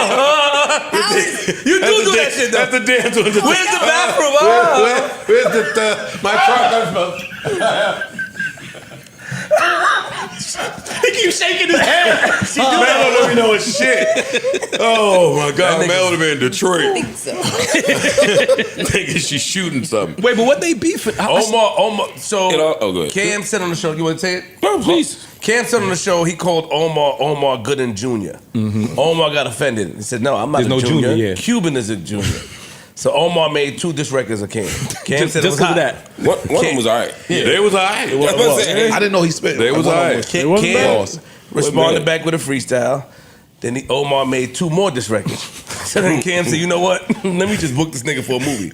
So he paid a nigga $7,500, paid for his flight, and was behind the scenes watching this nigga do push-ups. That was the funny for a fake movie. That was the funny part. That They nigga was did in that a to- warehouse reading the part. And Cam, He said they don't even speak English. These niggas is talking about you in Spanish. That might be the English shit. You could You gotta do leave him it. alone now. What the There's fuck? nothing you could do. Well, yo. you can't do nothing after that. What can you do? You can't. You just got a cool little budget to waste to crack on a nigga. That I is booked crazy. you for a son. fake gig, yo.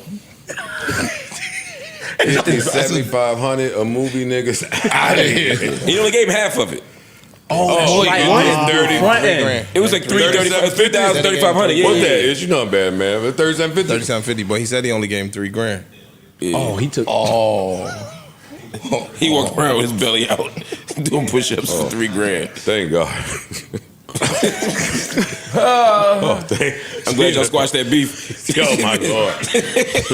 She'd have been writing since it. You don't be knowing shit that's going on. You're right. I didn't know any of that was going on. You It think ain't they my would business. have called Mel with some shit like that, Corey? A nigga, what? There's no fucking way. Mel got an agent, Corey. An agent. Watch your fucking mouth. Yo, dog. I mean, You just run through the room like you gonna do because we don't got a beach right here. Oh, so just shit. act like it's a beach. Just green run screen through it. the room. You gonna green screen it. Yo, that would have been not too nuts. much on Mel. That's hilarious. That's funny, son. That's hilarious. Mel would have been in a bikini Who walking booked around. you? Danny? She would have been in Brooklyn at the studio doing voiceovers. What floor is this? Miss you in the movie. I'm here for a movie. Alright, y'all. No, it ain't hair makeup nowhere. Today, Melissa Ford, you'll be doing a voiceover for a cartoon. What the fuck? Anyway, he's a fool. That's is some, an that's absolute- some different I respect shit, yo. that. I mean, I ain't got no side in the beef. I like both of them, but as a prank, That's funny. that's classic That's shit. up No, there. no one made it That's funny. up there, son. He was literally behind the glass watching that nigga laughing. That is That's funny, the son. funniest shit in the world. That's funny, son. hilarious. He won. He That's won, dog. diabolical. He won. It's all And let's clap it up for that being a prank, right? That's from the school of Yeah. Trick and you know E40. verses about me. E40, yeah. E40. Yeah, E40. So let's Trick clap did it that up too? to Cam and them for that being a Similar. prank. That could have not been a prank. Yeah, it could have been something I was else. gonna say, oh, I It got could've you. been something totally E40 when different. he booked Biggie, right? Yep. Yeah. That could've went like, yeah. That ain't all. We ain't do nothing else. Man. E, what prompted you to sing? I really enjoyed Because it. I sing. No, I'm talking about on Instagram. Now you don't normally. Creases, the jeans. See, they got to use the catheter like talk box. Fucking Roger Troutman. Joe, in his throat,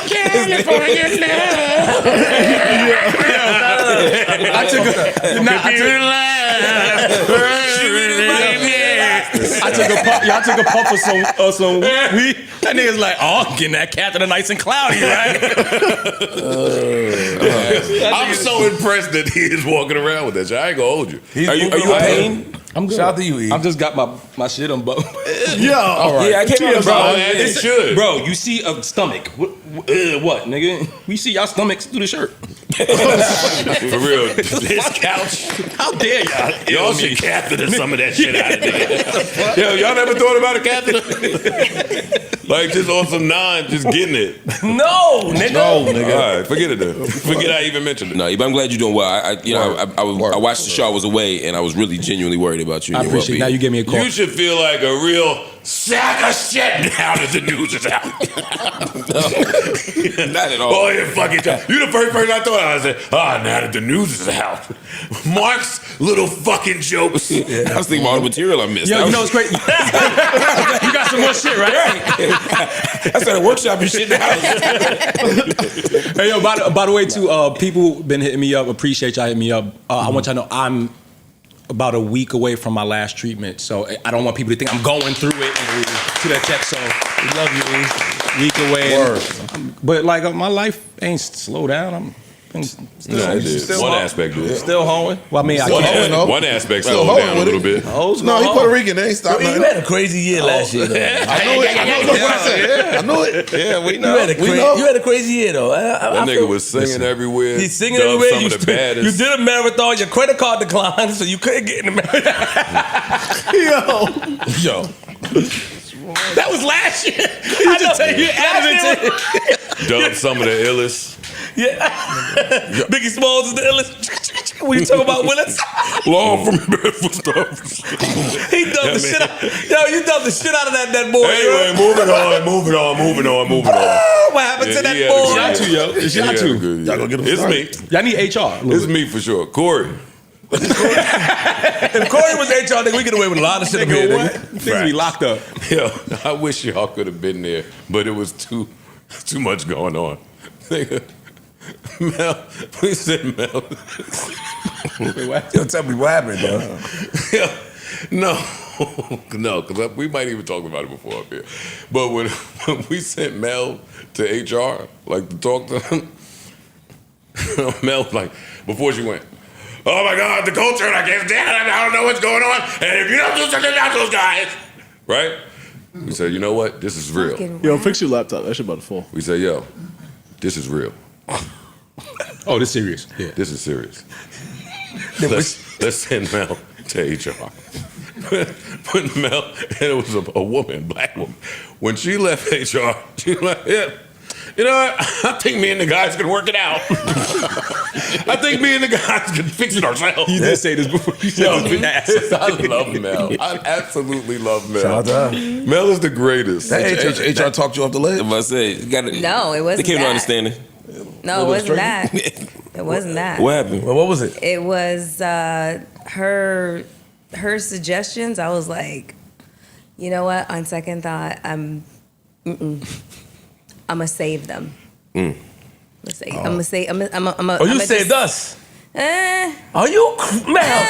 I'm just not. Melissa You Savannah. didn't even have a conversation with the lady, so shut up. You don't even know. But I was beat. Melissa, look at me. Saved us. She wanted to go in like a direction where I was like, you know what? Let me just reel this shit back. Mel, you know you would have been on the chopping block too, right? You know, and whatever you involved in is worse than anything that me or Ace could do. Yo, don't put my name in You were part of that. I wasn't a part Okay, of shit. look. Yo, wait, stop. We are rehashing Wait, old things. Why he keep thinking he wasn't a part? I wasn't a part of shit. I ain't gonna see nobody in HR. Stop. Nobody told Ish? Oh my God. Y'all playing with my man now. All right. Ish, you didn't know? I wasn't a part of nothing. Wait. No, Flip is the best nigga on no, the because planet. I had the argument. Wait, serious? I had the argument with Ian about why we gotta go. Because I swear to God, no, wait, time out. It's not in that, yo. How? Here's okay. Flip. That niggas lied to me, act like it's Flip. because that's why I felt good to go. Like, hey, okay, it's going. My man going. We in there together. I had a meeting. Got it. No, they didn't tell you. Yo, oh God. Yo. They had to tell you. Don't do that. Yo, why do you like to bring up old shit? Listen, you're right. We are moving on.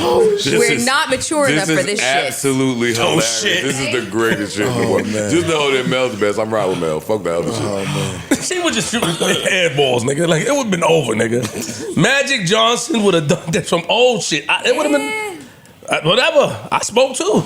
I didn't speak to the lady, but I spoke to Ian. I spoke to the Jewish man. I said, hey, how was it looking? Well, he didn't give me no details, but he said, we're going to figure it out. Mel is going to figure it out. All right, this is my last question. Opted out. Because they was serious, Mel. I had to go. Them niggas was I know. threatening me and shit. This is my last question. So I hung up the phone on Ian. I cursed him out. Hey, let's pretend, and I promise, I'm the asker, doesn't know. But let's say you're right. And HR maybe get rid of some of the homies. You think you would just Come back to work. you would just come waltzing in here? That was never part of the discussion. I know, I'm talking You shit. know that I'm was talking that shit. was never I'm talking even shit. Yo, listen, a part I'm of the being conversation. entertained. I hate You that are. y'all doing this though. I'm being I hate that entertained. y'all doing Me this. too. Because I we fucking hate can't it. really have I the dropped the I ball would like already. It was funny already. We did it. Yeah, It was like- stop. Don't bring it up. Let was her like- finish. Let her finish. It was like what 6-8 months ago. 9. Yo, why are you 10? giving a timeline? Oh, that nigga knows. Go That watch. nigga knows. I feel like he has this room bug. Oh that nigga my knows. God. He doesn't have the room bug. You don't need to. He played on word. Right. Yeah, just come out here and say everything. He played around the wrong Word. Got a bug, nothing. Yo, this is the crew. Everybody. This whole crew. This is squad right here. It's been a Yo, good you day, know yo. what else is funny since we getting shit off? I'm gonna say this and we can move on. You don't have to address it. So you take me to court and not Amani for something he did last episode to you? What I did? Oh. I made a joke like we all do with each other. Made a joke about his head. Mental note. It wasn't good? But what did you do? Yo, Mental. Shit. Oh, I know what you're talking about. I don't. When I made the joke about We ain't gotta say it. about bringing a girl to the We compound. ain't gotta But say that was a it. joke. He knew that was a joke. I think, yeah. Freeze, you about to get the hair transplant. You going your No, hair. I'm not. Seeing nigga die from that. I'm cool. Saw that too, right? Yeah. Somebody sent it to me. I was like, oh, word. A lot of porn stars. Man, now niggas use die it, from too. not using condoms. you ain't never stop you. You ain't start using them niggas. See nigga die. Yeah, I ain't get no hair transplant. The rubbers. Yeah, fuck that shit. And why are we here just getting shit off? Oh man. That's the thing. I'm getting all my shit off. Yeah, get your shit off. All due respect, sorry for your loss. But you want to talk about a nigga that was mad that he sent that shit to the group chat when he was on vacation? When it rung and he buzzed, oh, you're not in there, and he buzzed, I thought he was about to give us some lit shit. He chimed in one time from his vacation to say, yo, my best friend died. Check your health. check on y'all. Shit is Check your tough, health. y'all. I love y'all. Yeah, I could have killed this nigga. I could have killed him. You hear this guy? I could have killed Mark. I was actually worried about you because I was Nah, it was just the way. Nah, Okay, Mark. wait. Why? Why were you mad? Why? I ain't you get could've mad, but killed I him? was just like, God, Why this could've you man killed really him? the way you dropped Okay, that why in could there, you though. killed him? It darkened the movie. Because I was literally like, Mark's gonna say Out the it, blue. and they're all gonna fucking follow suit. Yeah, we should check our health. And I'm like, I've been screaming from the fucking rooftop But listen for like for a it, year and a please. half, but nobody There ever you go. fucking listens to me. But Stop it's always okay. hopping on somebody's shine, girl. You said it. We didn't I listen. said it first. We, You know what? You're right. You did say it. came in We didn't regularly. listen because you say a lot of shit we don't listen to. Mark say shit and then we don't listen to her. It's facts. We don't listen. We gotta I admit know. shit because Mel be bullshit. I She have to say, start what? speaking I'm like in a manly voice, and then maybe you'll listen. Oh, you trying to say niggas is gay? No, I'm trying to say that, We're like, trying to you know, demand. you validate each other's experiences, so you don't really listen No, to anyone. no, we don't. We don't even listen to each other. We validate you, but if you stand on some shit, niggas will listen to you. Holy shit! How often did I come in here saying, "Go get your prostates and your A fucking lot, colonoscopies"? man. You did a lot, but check you your also your said a blood lot of pressure. things. You also said a lot of things, and then you said something different the very next Patreon. Not about health. But about life. Never about health. I never chased a man or did anything. Next, one time, you know, this guy, he hurt me. You know, I because, don't like your memory. So, okay. Okay, it's faulty. All right. J5. Shout out to Mel. You doing great. And right after that ball game, or times you saying that, some of us have gone to check our health. He brought a whole lot in here. I'm glad that you did. So- you told me to shut the fuck So up. you harboring that verbatim. resentment still over it? Because you do a little bit. Maybe a little bit. And that ain't my beef with Mark. Like, hey, everybody go check their health. There ain't nothing wrong with that. What was the beef? Mark chimed in one time from his beautiful vacation with his wife that I know at some point he did have a good time. He said nothing to us. He chimed in once to say, hey, y'all, gloom and doom and then I'm out. morbid and death And schedule your and shit. peace. And I'm out. And then didn't chime in any time after that. At all. I was still grieving. And then went back to the mojito. Yeah. I was in grief. Yeah. But I was worried about y'all because I love y'all, and I wanted to make sure that y'all. Because I thought about, because my homie died from complications of diabetes, and I kicked his door in one time, and like basically had to get him to the hospital before he died that time. And when I looked on his floor, he had Popeye's fried chicken, Gatorade bottles, Pepsi bottles, Snapple bottles. They'd already cut his foot off, and he had a CPAP on his face. Damn. And I was like, and he needed to change something, and he didn't. And he didn't reach out to nobody, and he didn't get therapy, and he was depressed from the situation because that's what happened. It just kept building, and he wouldn't do the things I believe that he could have done to save his life. I offered to pay for it. I offered to pay for the trips to dialysis, which he wasn't going to. I offered to clean his place every week. He just isolated himself, and I was thinking, I see pieces of that in all of us, and I was like, I need to do something. Mark, I see why Mel has you in her circle of trusted people. Like, you just real caring and stuff. We were talking about That's why I circle called of you. trust. Yeah. What? That's for real. I can't believe this. This nigga tapped out. Yo, the capita got nigga, you's a bitch. Jesus. When Geechee on him? Yes. When Geechee got him on him, yo. Well, I respect that. I be thinking the same thing Flip be thinking sometimes. That's why you put us in the same I don't know what you're talking about. You're right. I'm lost. He's a guy. He is a guy that listens. He's very caring. Yeah. He is. I understand. I get it. I was just highlighting that, that's all. Yeah. Y'all work on your poker face though. Huh? No, I'm just trying to figure out why he laughing. I'm really lost. No reason. Oh, that's beautiful. Because I don't want to hyper focus on you. That's How'd true. you feel about Mel's response on air to your announcement? She went like this. Yo, that look off is. They said you laughed. They said you was. Yeah, you was laughing. I didn't laugh. Yeah. I didn't laugh. You was smirkish. It might have been like a response to these two fucking yahoos just waiting to see what my response was going to be. This white lady can't help it. Yo, this white I cases ratted. or fucking cracker Yeah. lady Huh? cannot help but do that. She just does that shit. I realized at that moment that everybody knew something I didn't know. So why you didn't check with your Well, that's not coworker true. after you found Everybody didn't know. You didn't Yo, know. cue up the music. Mark didn't know. Cue it up. Why I you wasn't didn't- even here. Why you didn't check on your coworker after though? People man? had known before the show that I didn't know. I was talking about the room. Oh, I got you. Ish didn't know. Ish didn't know either. Okay, it's because you always have this like knowing look on your face, so no one can fucking read it. So it seemed but like hold on, wait, listen. everybody in the room Yo, she knew be- something I didn't Here's know. what we did different It's a after though. gift. After everybody found out, they called and checked up on him. You didn't. How do you know? Well, did I you? know you didn't. Nigga, you ain't come on. Because I asked him. That's not the point. He doesn't know that. No, I Are you called him. okay? That's true. All right. Yo, you just seen that? Watch This his isn't back just, and you. this isn't just juice. I'm You get sorry. it. I'm calling. Just excuse me. Okay.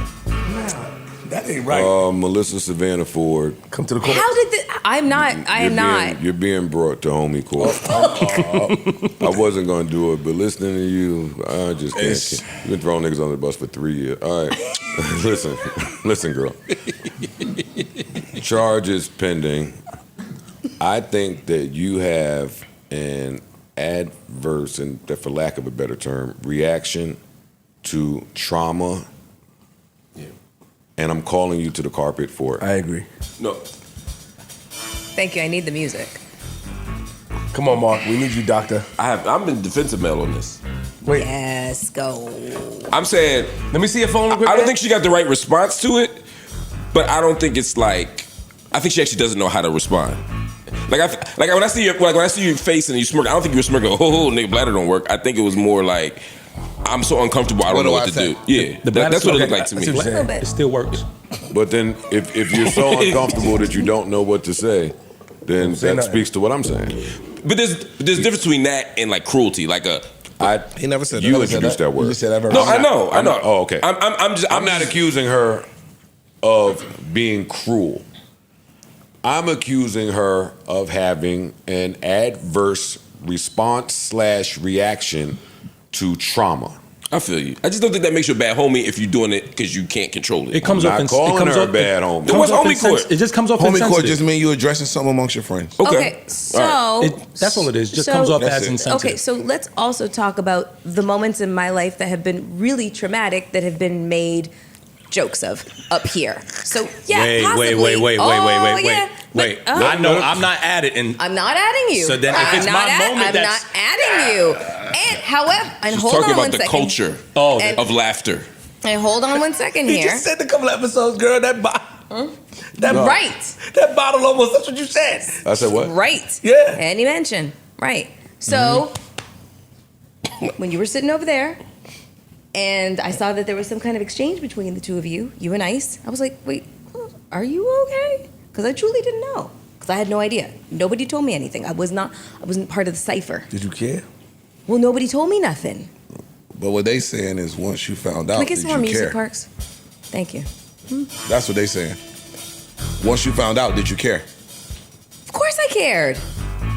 But at this point, How did you express that level of care? no, at this point, he Answer. said, No ish. I don't want to serious us out. And I then did say this that. one starts kicking in with the fucking BC jokes. So I'm just participating in the energy up here. Yes. That is exactly how shit went down. That is. Thank but you. It was that's not and where the, later that's that not where the evening- case stops at though. and later that They're evening- saying I you didn't said say you PC care. first. Yeah. I don't want to sound like I don't have a dog in your Yeah, me, I'm case. on my business. But he answered me.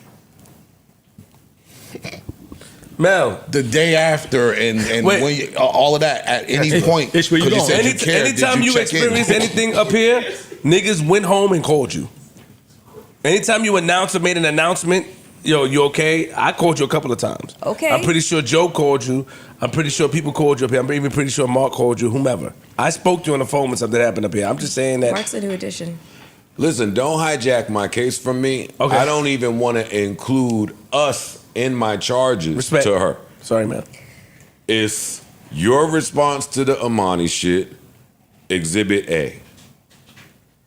Exhibit B, which I hate to do to you, but So then hold that. You don't that's right, girl. You don't think that you and Flip make it uncomfortable for me to show any kind of care, concern, or affection towards him? Ooh, that was fire. No. Yes, she's 100% right. That She's was right. fire. She's right. Y'all do, but right. but the point is, it goes beyond the show. Yeah, she's When right. everybody go home and now they don't have to know that you reached out to him. That was Okay. what they're saying.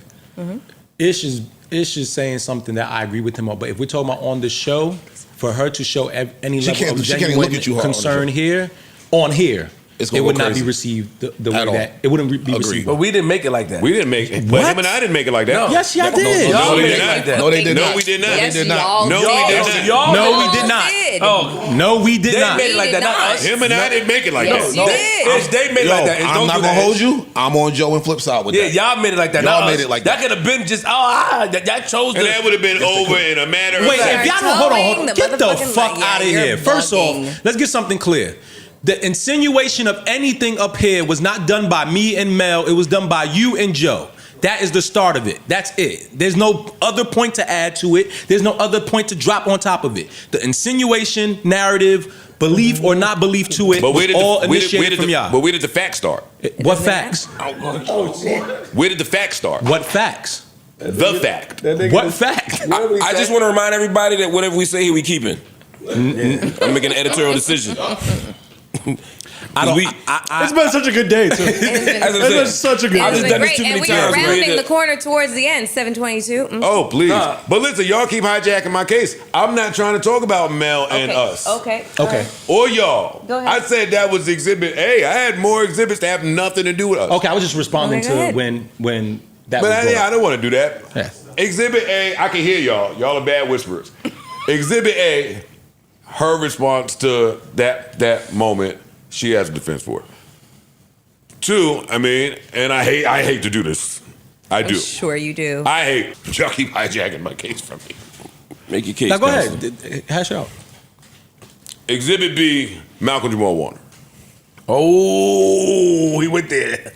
I wasn't even here. Whoa.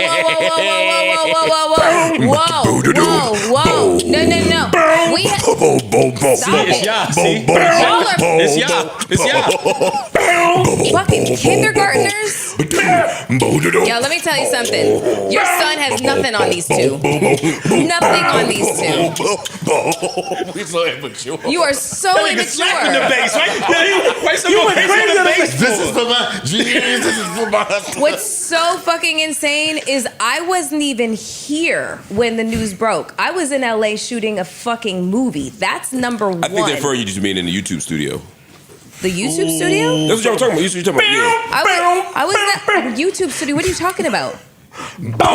Stop. The fuck? This is no. You guys are fucking towing a line. That shit's not fucking funny. No, not his. What are you guys trying to fucking say? What are you saying? I'm telling you what they're saying. I have no opinion on this. I haven't thought about this before. When you change, they saying that when you change the title. That when you change the title of your interview with Malcolm I didn't Jamal change anything. Okay, when it was changed to final interview. I didn't change anything. And then when who runs my YouTube channel changed it, I said change that shit the fuck back. Oh, there you go. So it was team members that thought that they were doing something, blah, blah, blah. And I was like, change it back. That's cap. No, it's not fucking cap. It's not fucking cap. I'm not going to ruin the good energy with it, but that didn't go like that. Yes, it did. Yes, the fuck it did. And you have... I have the entire Ian text thread. It doesn't matter. It doesn't matter. I had nothing to do with that. But that's not what I'm saying. But it doesn't even matter. And you know what? You know what? It's really muddying the waters right now of a really fucking serious situation that people are still like, there's a lot of raw nerves about that, myself included. Joe. Okay, you know what? I can't. Yo, y'all to a certain bugging out, yo. We always go just one step too fucking far. Do y'all know Homie is supposed to be fun? Say something to him. It's supposed to be fun. Say something to that nigga. Say something to your but that's not. I'm on your side. That is hold not. on. Y'all using real examples of people that passed, so it kind of takes away the fun from it. And just a couple of weeks ago, this shit is so fucking raw and like. I hate y'all. Yeah, that make it nasty. Joe. Yeah, y'all make it is too heavy. No, Joe. That shit is heavy. Y'all have a way of picking and deciding when y'all choose to be serious and when y'all choose to lean into the joke. I'm never being serious if I'm serious. Yeah, Joe, you have serious moments. That's part of the problem, Joseph. Some things. You can't get serious if you never. Exactly. See, because y'all believe everybody just wants to laugh throughout the whole episode. I agree with that. That's not true. Like they don't want to be. They don't want to be educated upon nothing. What? Yeah. Bullshit is bullshit, bro. How is it bullshit? No. At that point, what I'm saying is that okay, cool. Mel is saying that we're laughing, we're toeing the line, but toeing the line will be somebody changing that title when somebody died the same day. That's toeing the line. If we want to be serious, the offense is not us laughing about it. The offense is changing a title of an interview and saying this final interview. I agree with that. Within an hour of the man announcement of passing, that's the true line. So if we can't have fun and we want to address the elephant in the room, and you want to know what? I spoke to his publicist that fucking day, and he clarified that was exactly what it was. There wasn't that there was a problem with it. It was that I didn't want that done, and that was done without my fucking permission. The fact that the clip went out about his final words about how he wants to be remembered. They didn't even care. No. People did care. No, I'm saying the publicist and them didn't care. No, they wanted that. They weren't mad, you mean? They weren't mad at all. They wanted that out. They were happy that I asked that question. Okay. You know what I'm saying? They were happy that it was going out because it's just like at the moment where people are like confused and really like hurt by such a tragedy. It's the definition of a tragedy. You have this man's own words as to how he wants the world to fucking remember him and what he believes his legacy to be.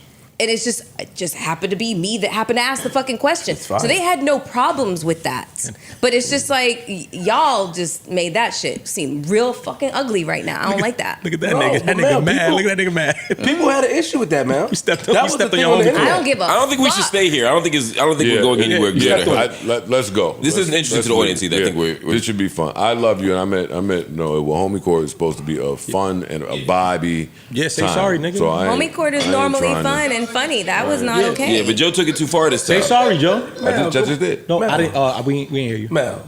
It's recorded. Oh, all right. Yeah, just Flip. fun say is sorry. fine, Joe, but sometimes you take it too far. Say sorry. We all gotta say sorry. We gotta get better at For that. say sorry for what? For starting. But Nigga, you slap me silly and call me Susie, nigga. What? You crazy. Susan? Yeah, okay. Nigga, I love Mel. She know that. She know, nigga. I didn't even know about that shit, nigga. But it's all right. Shout out to Mel. What? It just worked out. After all Come back. Oh, that nigga left? It's been such a good day, y'all. It's been a great. This is a great talk. No, we not done.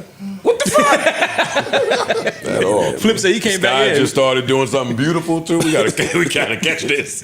In the background, when I be watching back, I'm like, ooh, we had the right time. Yeah. Nah, fuck y'all. Look at that. Man, my son just went to sleep. Are you good now? The coast is clear. Yo, Yeah. and just Yo, so you the are room nuts. knows, in real court, no matter how much the baddies start crying on the stand, like Prosecutors don't let him. No, he's right. He's He's right about that. Joe man. Doe, shit. Meaning not the situation. Oh shit! Meaning statement. That's crazy. Y'all nasty up here, yo. Shit, lady, you keep me and beat her up again. That is sick. Wait, what? You cried on the stand? No. You called him a baddie? What's going on? What's happening? No, in my day.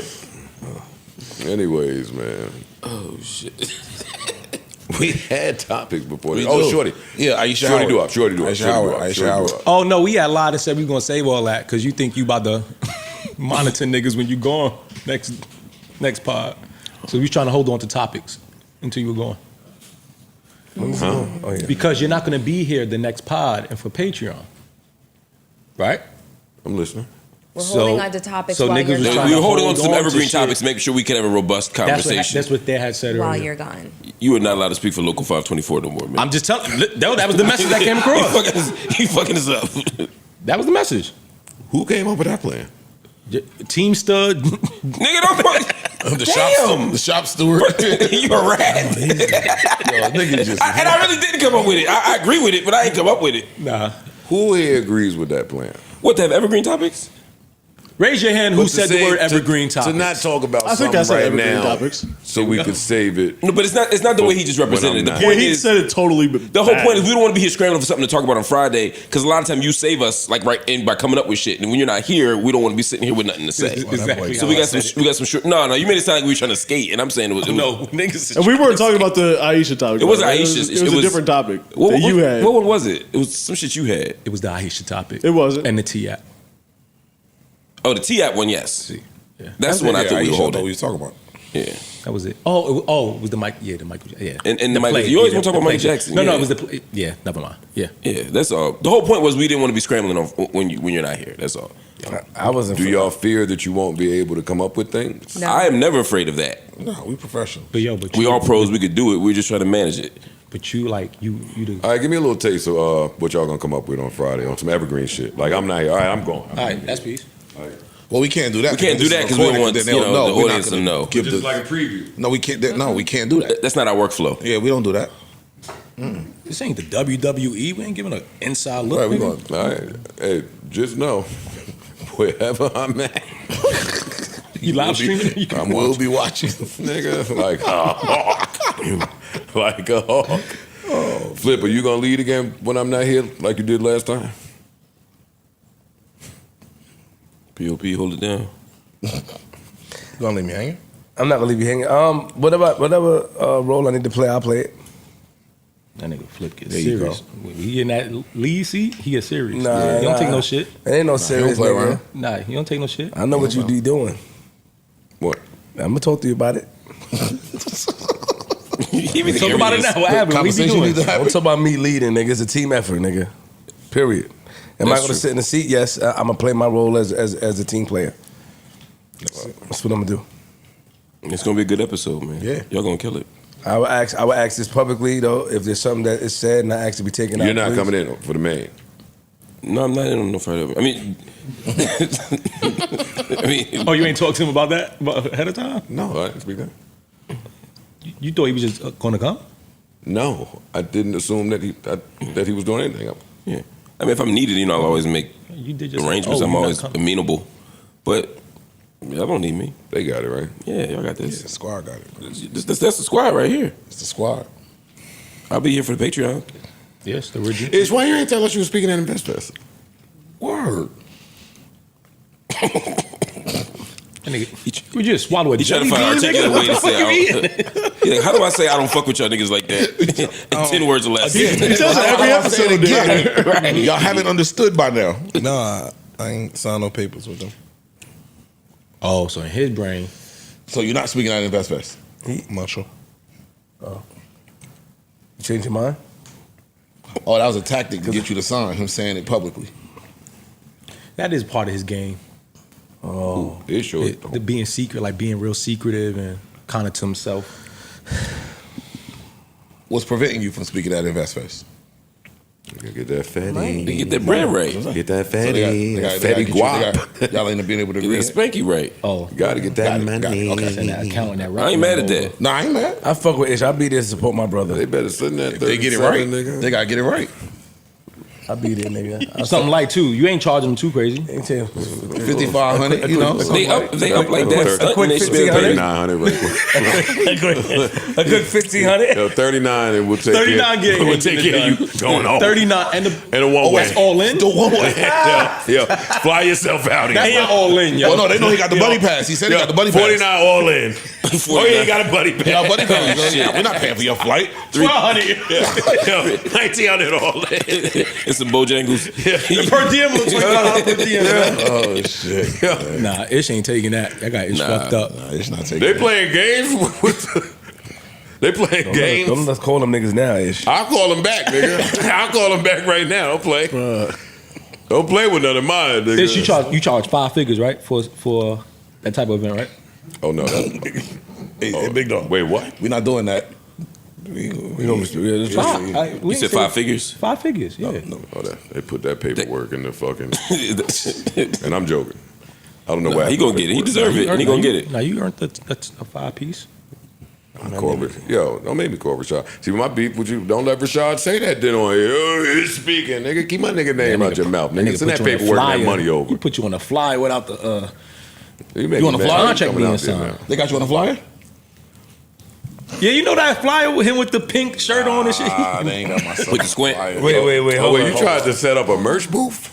1,500 and we let you sell your merch. He tried to say. Oh no, they got. And they want a piece of merch. Look, They look, told look, him look, Steve Harvey would stop by his merch booth. Yo, nigga, if you. That's his suit. He got his suit ready. Nigga. This nigga's a fool. Yo, they told 1,500 and Kevin Hart to take a pic in your shit. Oh shit, Magic Johnson gonna be there too. That's not. That might be worth it. Jack Dorsey. That might be worth it. That's big. Yeah, you should go to that. You deserve to be there. I hope they pay you right. Ashley, come out here, Kevin Hart, to take a pic in your shit, nigga, for free. In fact, you pay us. Make a special color for Kevin Hart, a kaleidoscope, a tie-dye and a hoodie, nigga. Wait. Yo, what's wrong with you? Yo, now I know. Listening to me, now I see why he don't tell me nothing. I'm telling you. It makes sense. Yeah. He shouldn't Yeah. tell me nothing. He shouldn't tell you shit. I don't have the adult sense to not joke around. But, Yo, fam, why you looking but at all me, right, dog? all right, check it out. In case I can't go, Okay. give me a little sneak peek. What you hitting them niggas with up there? All right, crack the neck first. Oh yeah. Crack Sit the up. neck. Play too Lick his much. lips. I'm playing. I'm Crack the sitting neck, there lick listening lips. to you. I'm And they good. got to slam his hands back. Sit up. When you get to that bag, it's the three combo. You wearing headphones? You're an idiot. Yeah, that's you. You gotta give him one. When you slap the headphones off and get mad. And A sit up. common misconception is that you need a lot of money to purchase a house. I'm here to tell you. With just I'm here to tell you. They're wrong. With just $1, you can go to a bank. Yo, what they can do, it's free. Hey, you can learn how to do that. Come on, it's, I would like to finish my sentence. gotta get. Yo, let me gotta speak. get one Let me of those. speak. Yo. You know what? Most of you guys know me from real estate. But today I'm here to talk about relationships. You dickhead. Most of you guys. With tonight's conversation. Most of you guys know even real estate is funny. Hey, listen, I've been married for You might think the See why you should just answer me? Because I'm just like, now you're just gonna be going all day. Yeah. Oh shit, yo. most of you guys know me from real estate. I'm here to tell you, I'm starting a class. Once a week, 7 p.m. on Thursdays, you can sign up, and Uncle Potter himself will show you guys how to pod. That's right, I'll show you about my classic move. Hey, if your tongue is long enough, you can even do one of these. My special.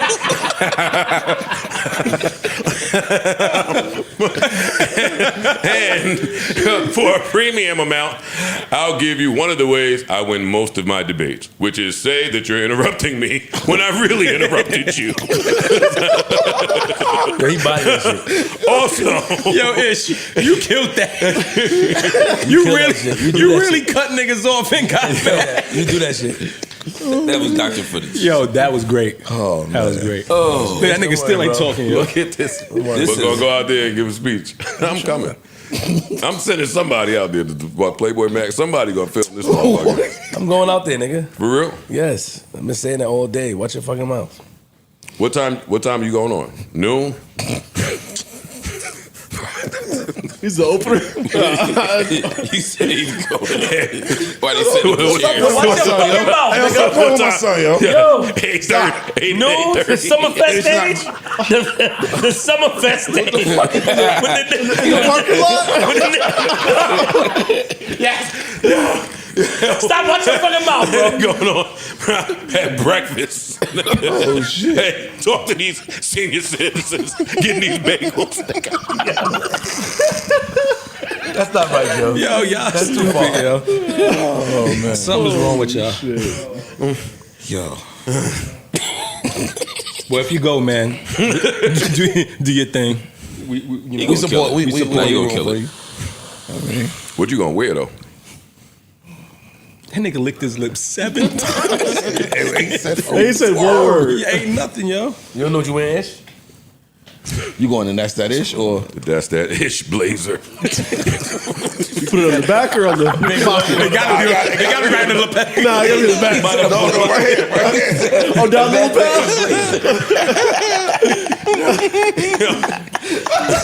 The pinstripe. That's that. Some nut ass shit.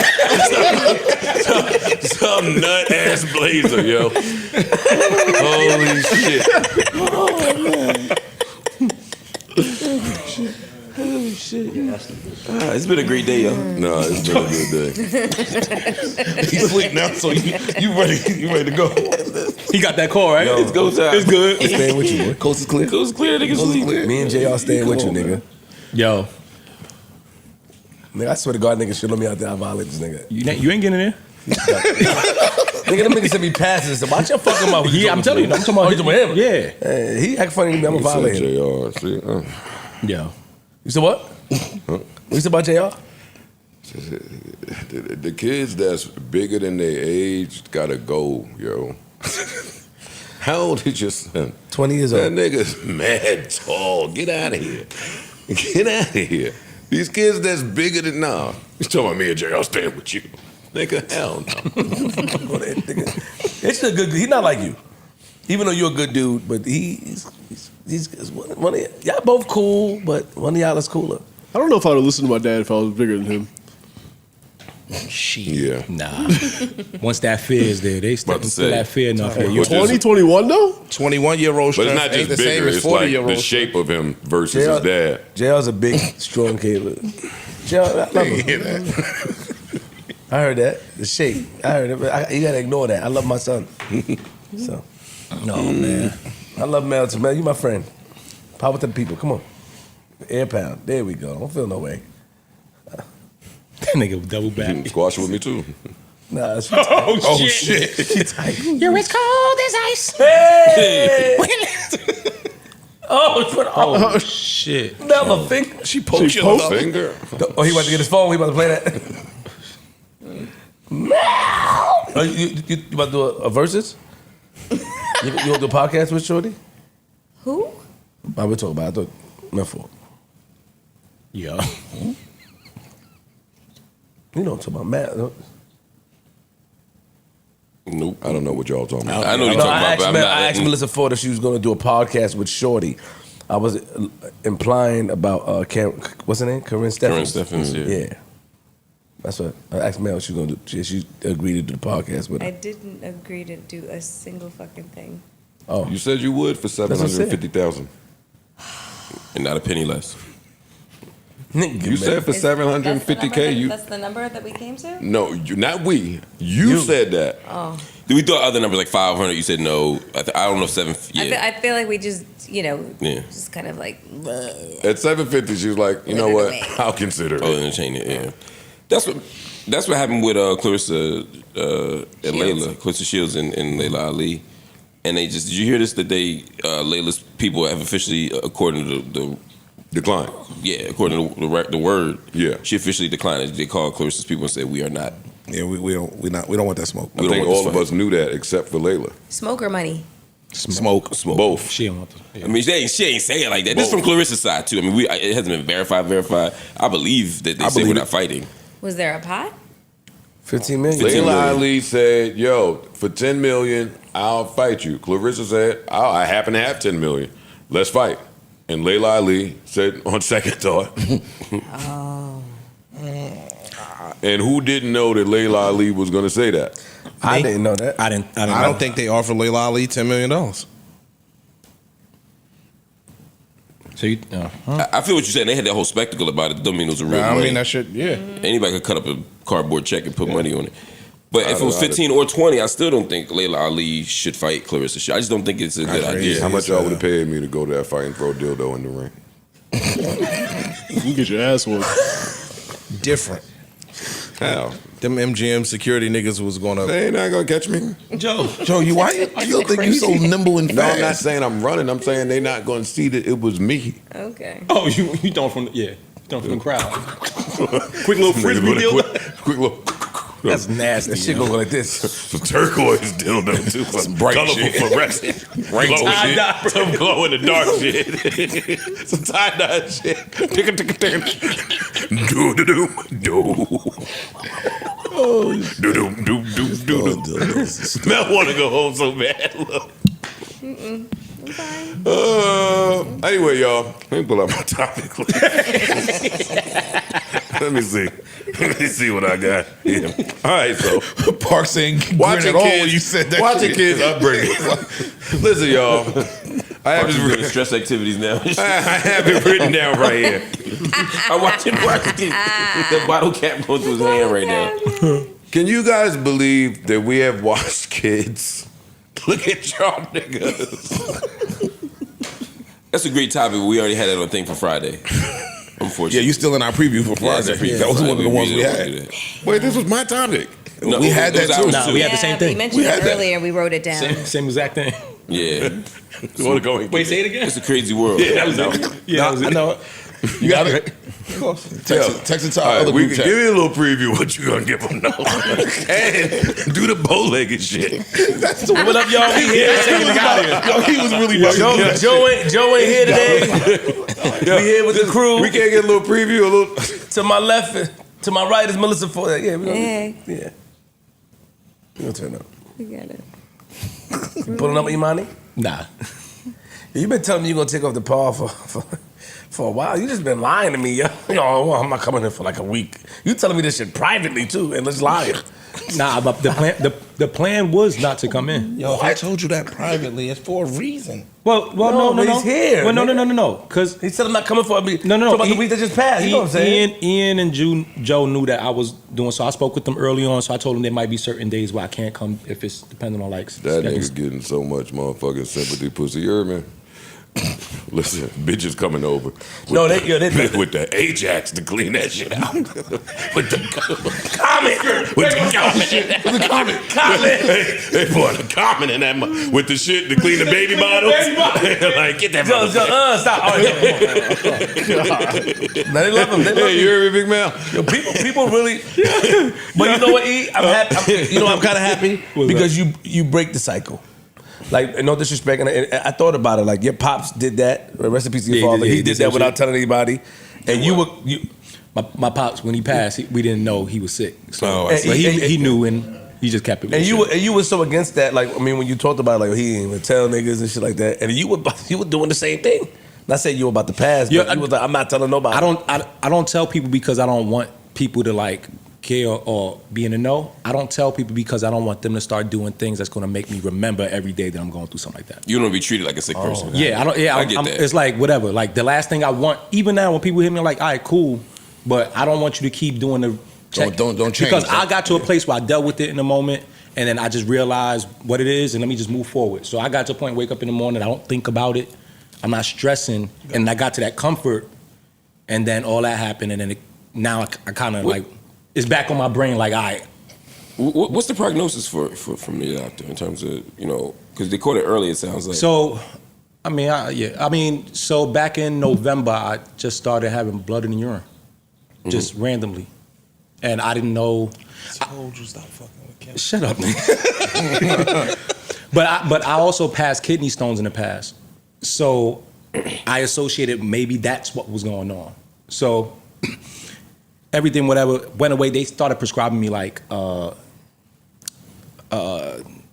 shit for like UTIs. I was about to say, they probably gave you bullshit. Same time you get for STIs.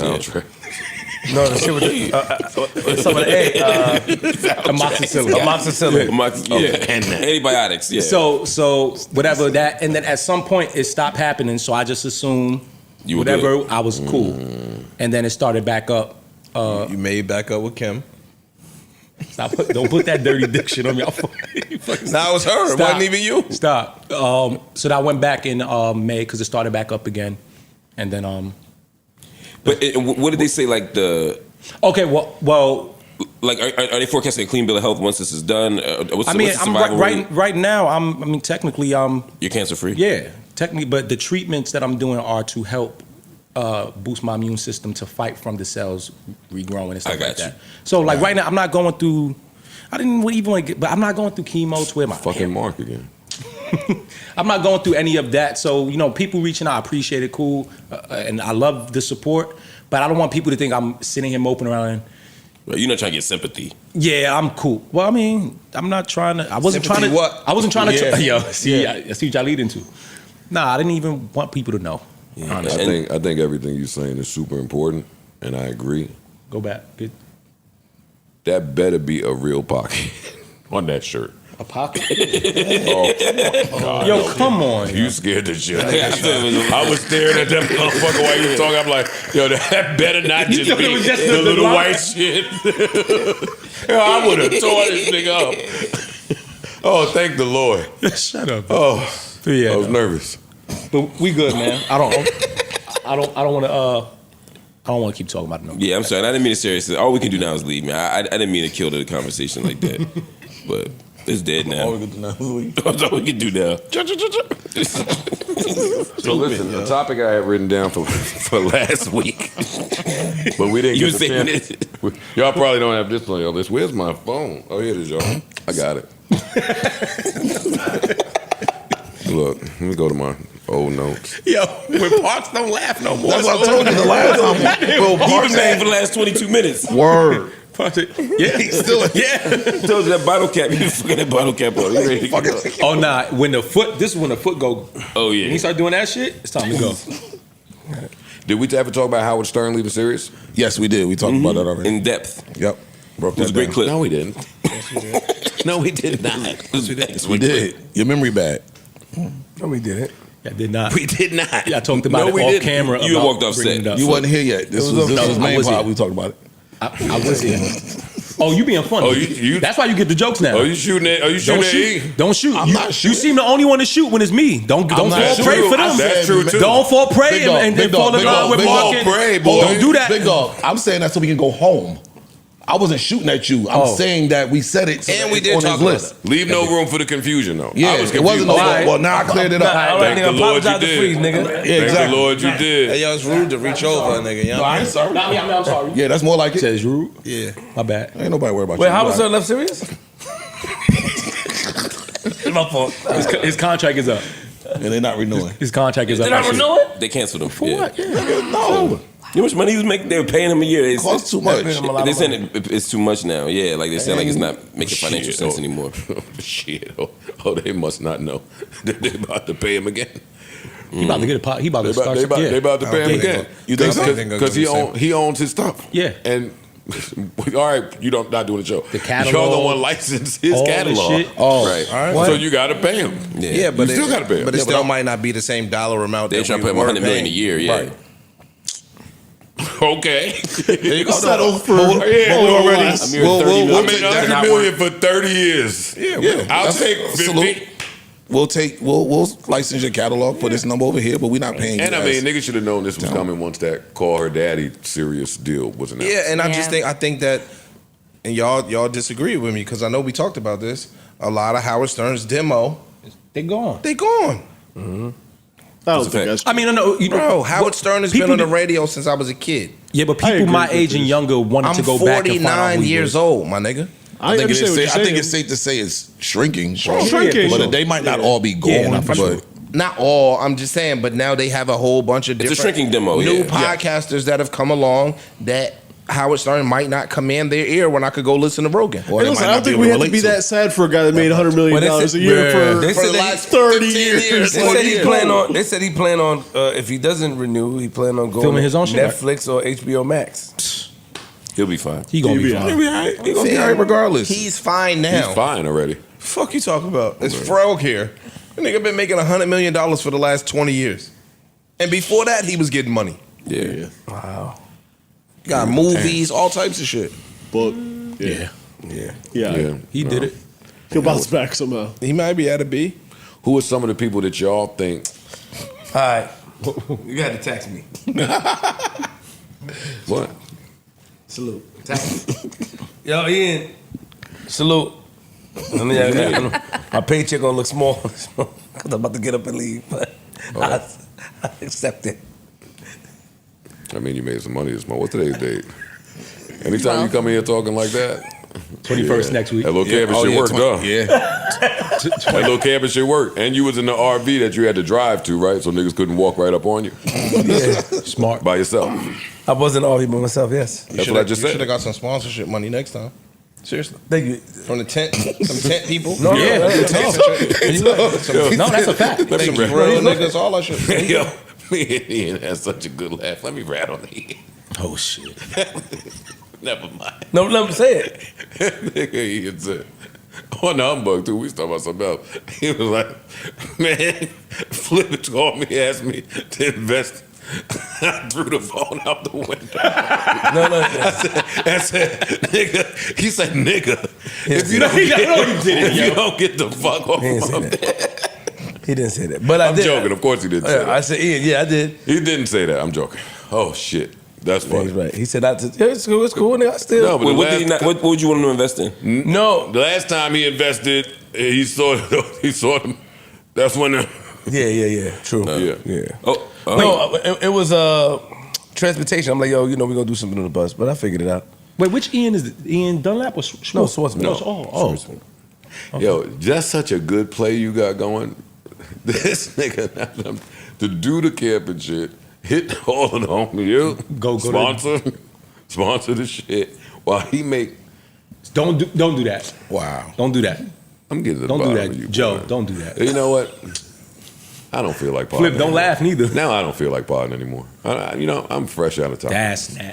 That's nasty. I'm fresh out of topics. it's been a good day, Why you y'all. threw your phone? Some fine work's been done. The niggas make $20 million and look what they do. And that shit up now, too. Yeah, y'all. So it's been a good day. shit Joe's went out of topics. It's dark outside. You going I typed in my robot. Not in the money, but in everything else. Ooh. Yeah. Dun, dun, dun, dun. You can say what you want about me, long as you don't get in the way of my money. Hey. Doo-doo-doo. Boom. Boom, boom, boom, boom, boom, boom, boom, boom, boom, boom, boom. Oh, I just caught the bass line you doing. Boom, boom, boom. This is for my hustlers. This is for my Yo, Mel told me to the side. Why did Yo, come on. What we doing? Look, she tight. She said I can get it. Walk off. Oh, nah, I got You were cool. Let's walk off together. You can walk off if you want. Yeah. Have your pay go. I've been here all fucking day. Oh, shit. It's nasty. All right. Just nasty. Listen, great episode, you guys. It's fucking awesome. Great episode. Good time. We want to shout out our guest, Jermaine Dupri. Yeah. One more time for Yeah. Jermaine Dupri. One more time for Jermaine Dupri. He killed that shit. He was Mad fun. No, No, it was fun. nah, That was fun. he That was fun. dope. Super dope. What are we gonna do about these Atlanta niggas coming through stomping in here? Like I thought, it been enough of them where I feel like they might be. They coming New to York check niggas- shit. And they've been in like No, in a the row. New York niggas be too cool. No, and they reminding us too. The Atlanta niggas be fun. They be conversationalist. Niggas be wanting No, to but get they their shit reminding off. us, yo, y'all ain't even fuck with us. Now look, They've been dying to get their shit off. We popping more than y'all. He triggered me when he came in, so I had to go take a walk. Triggered you So I was how? about to turn the whole interview upside down Triggered you how? What happened? because I ain't see him say hi. Oh. That's a trigger for me. Yes, he did. He spoke Just to telling me. you what I seen. He was low key. No, he said he was working. He said he was talking to division and all that. But just from I had to take a walk.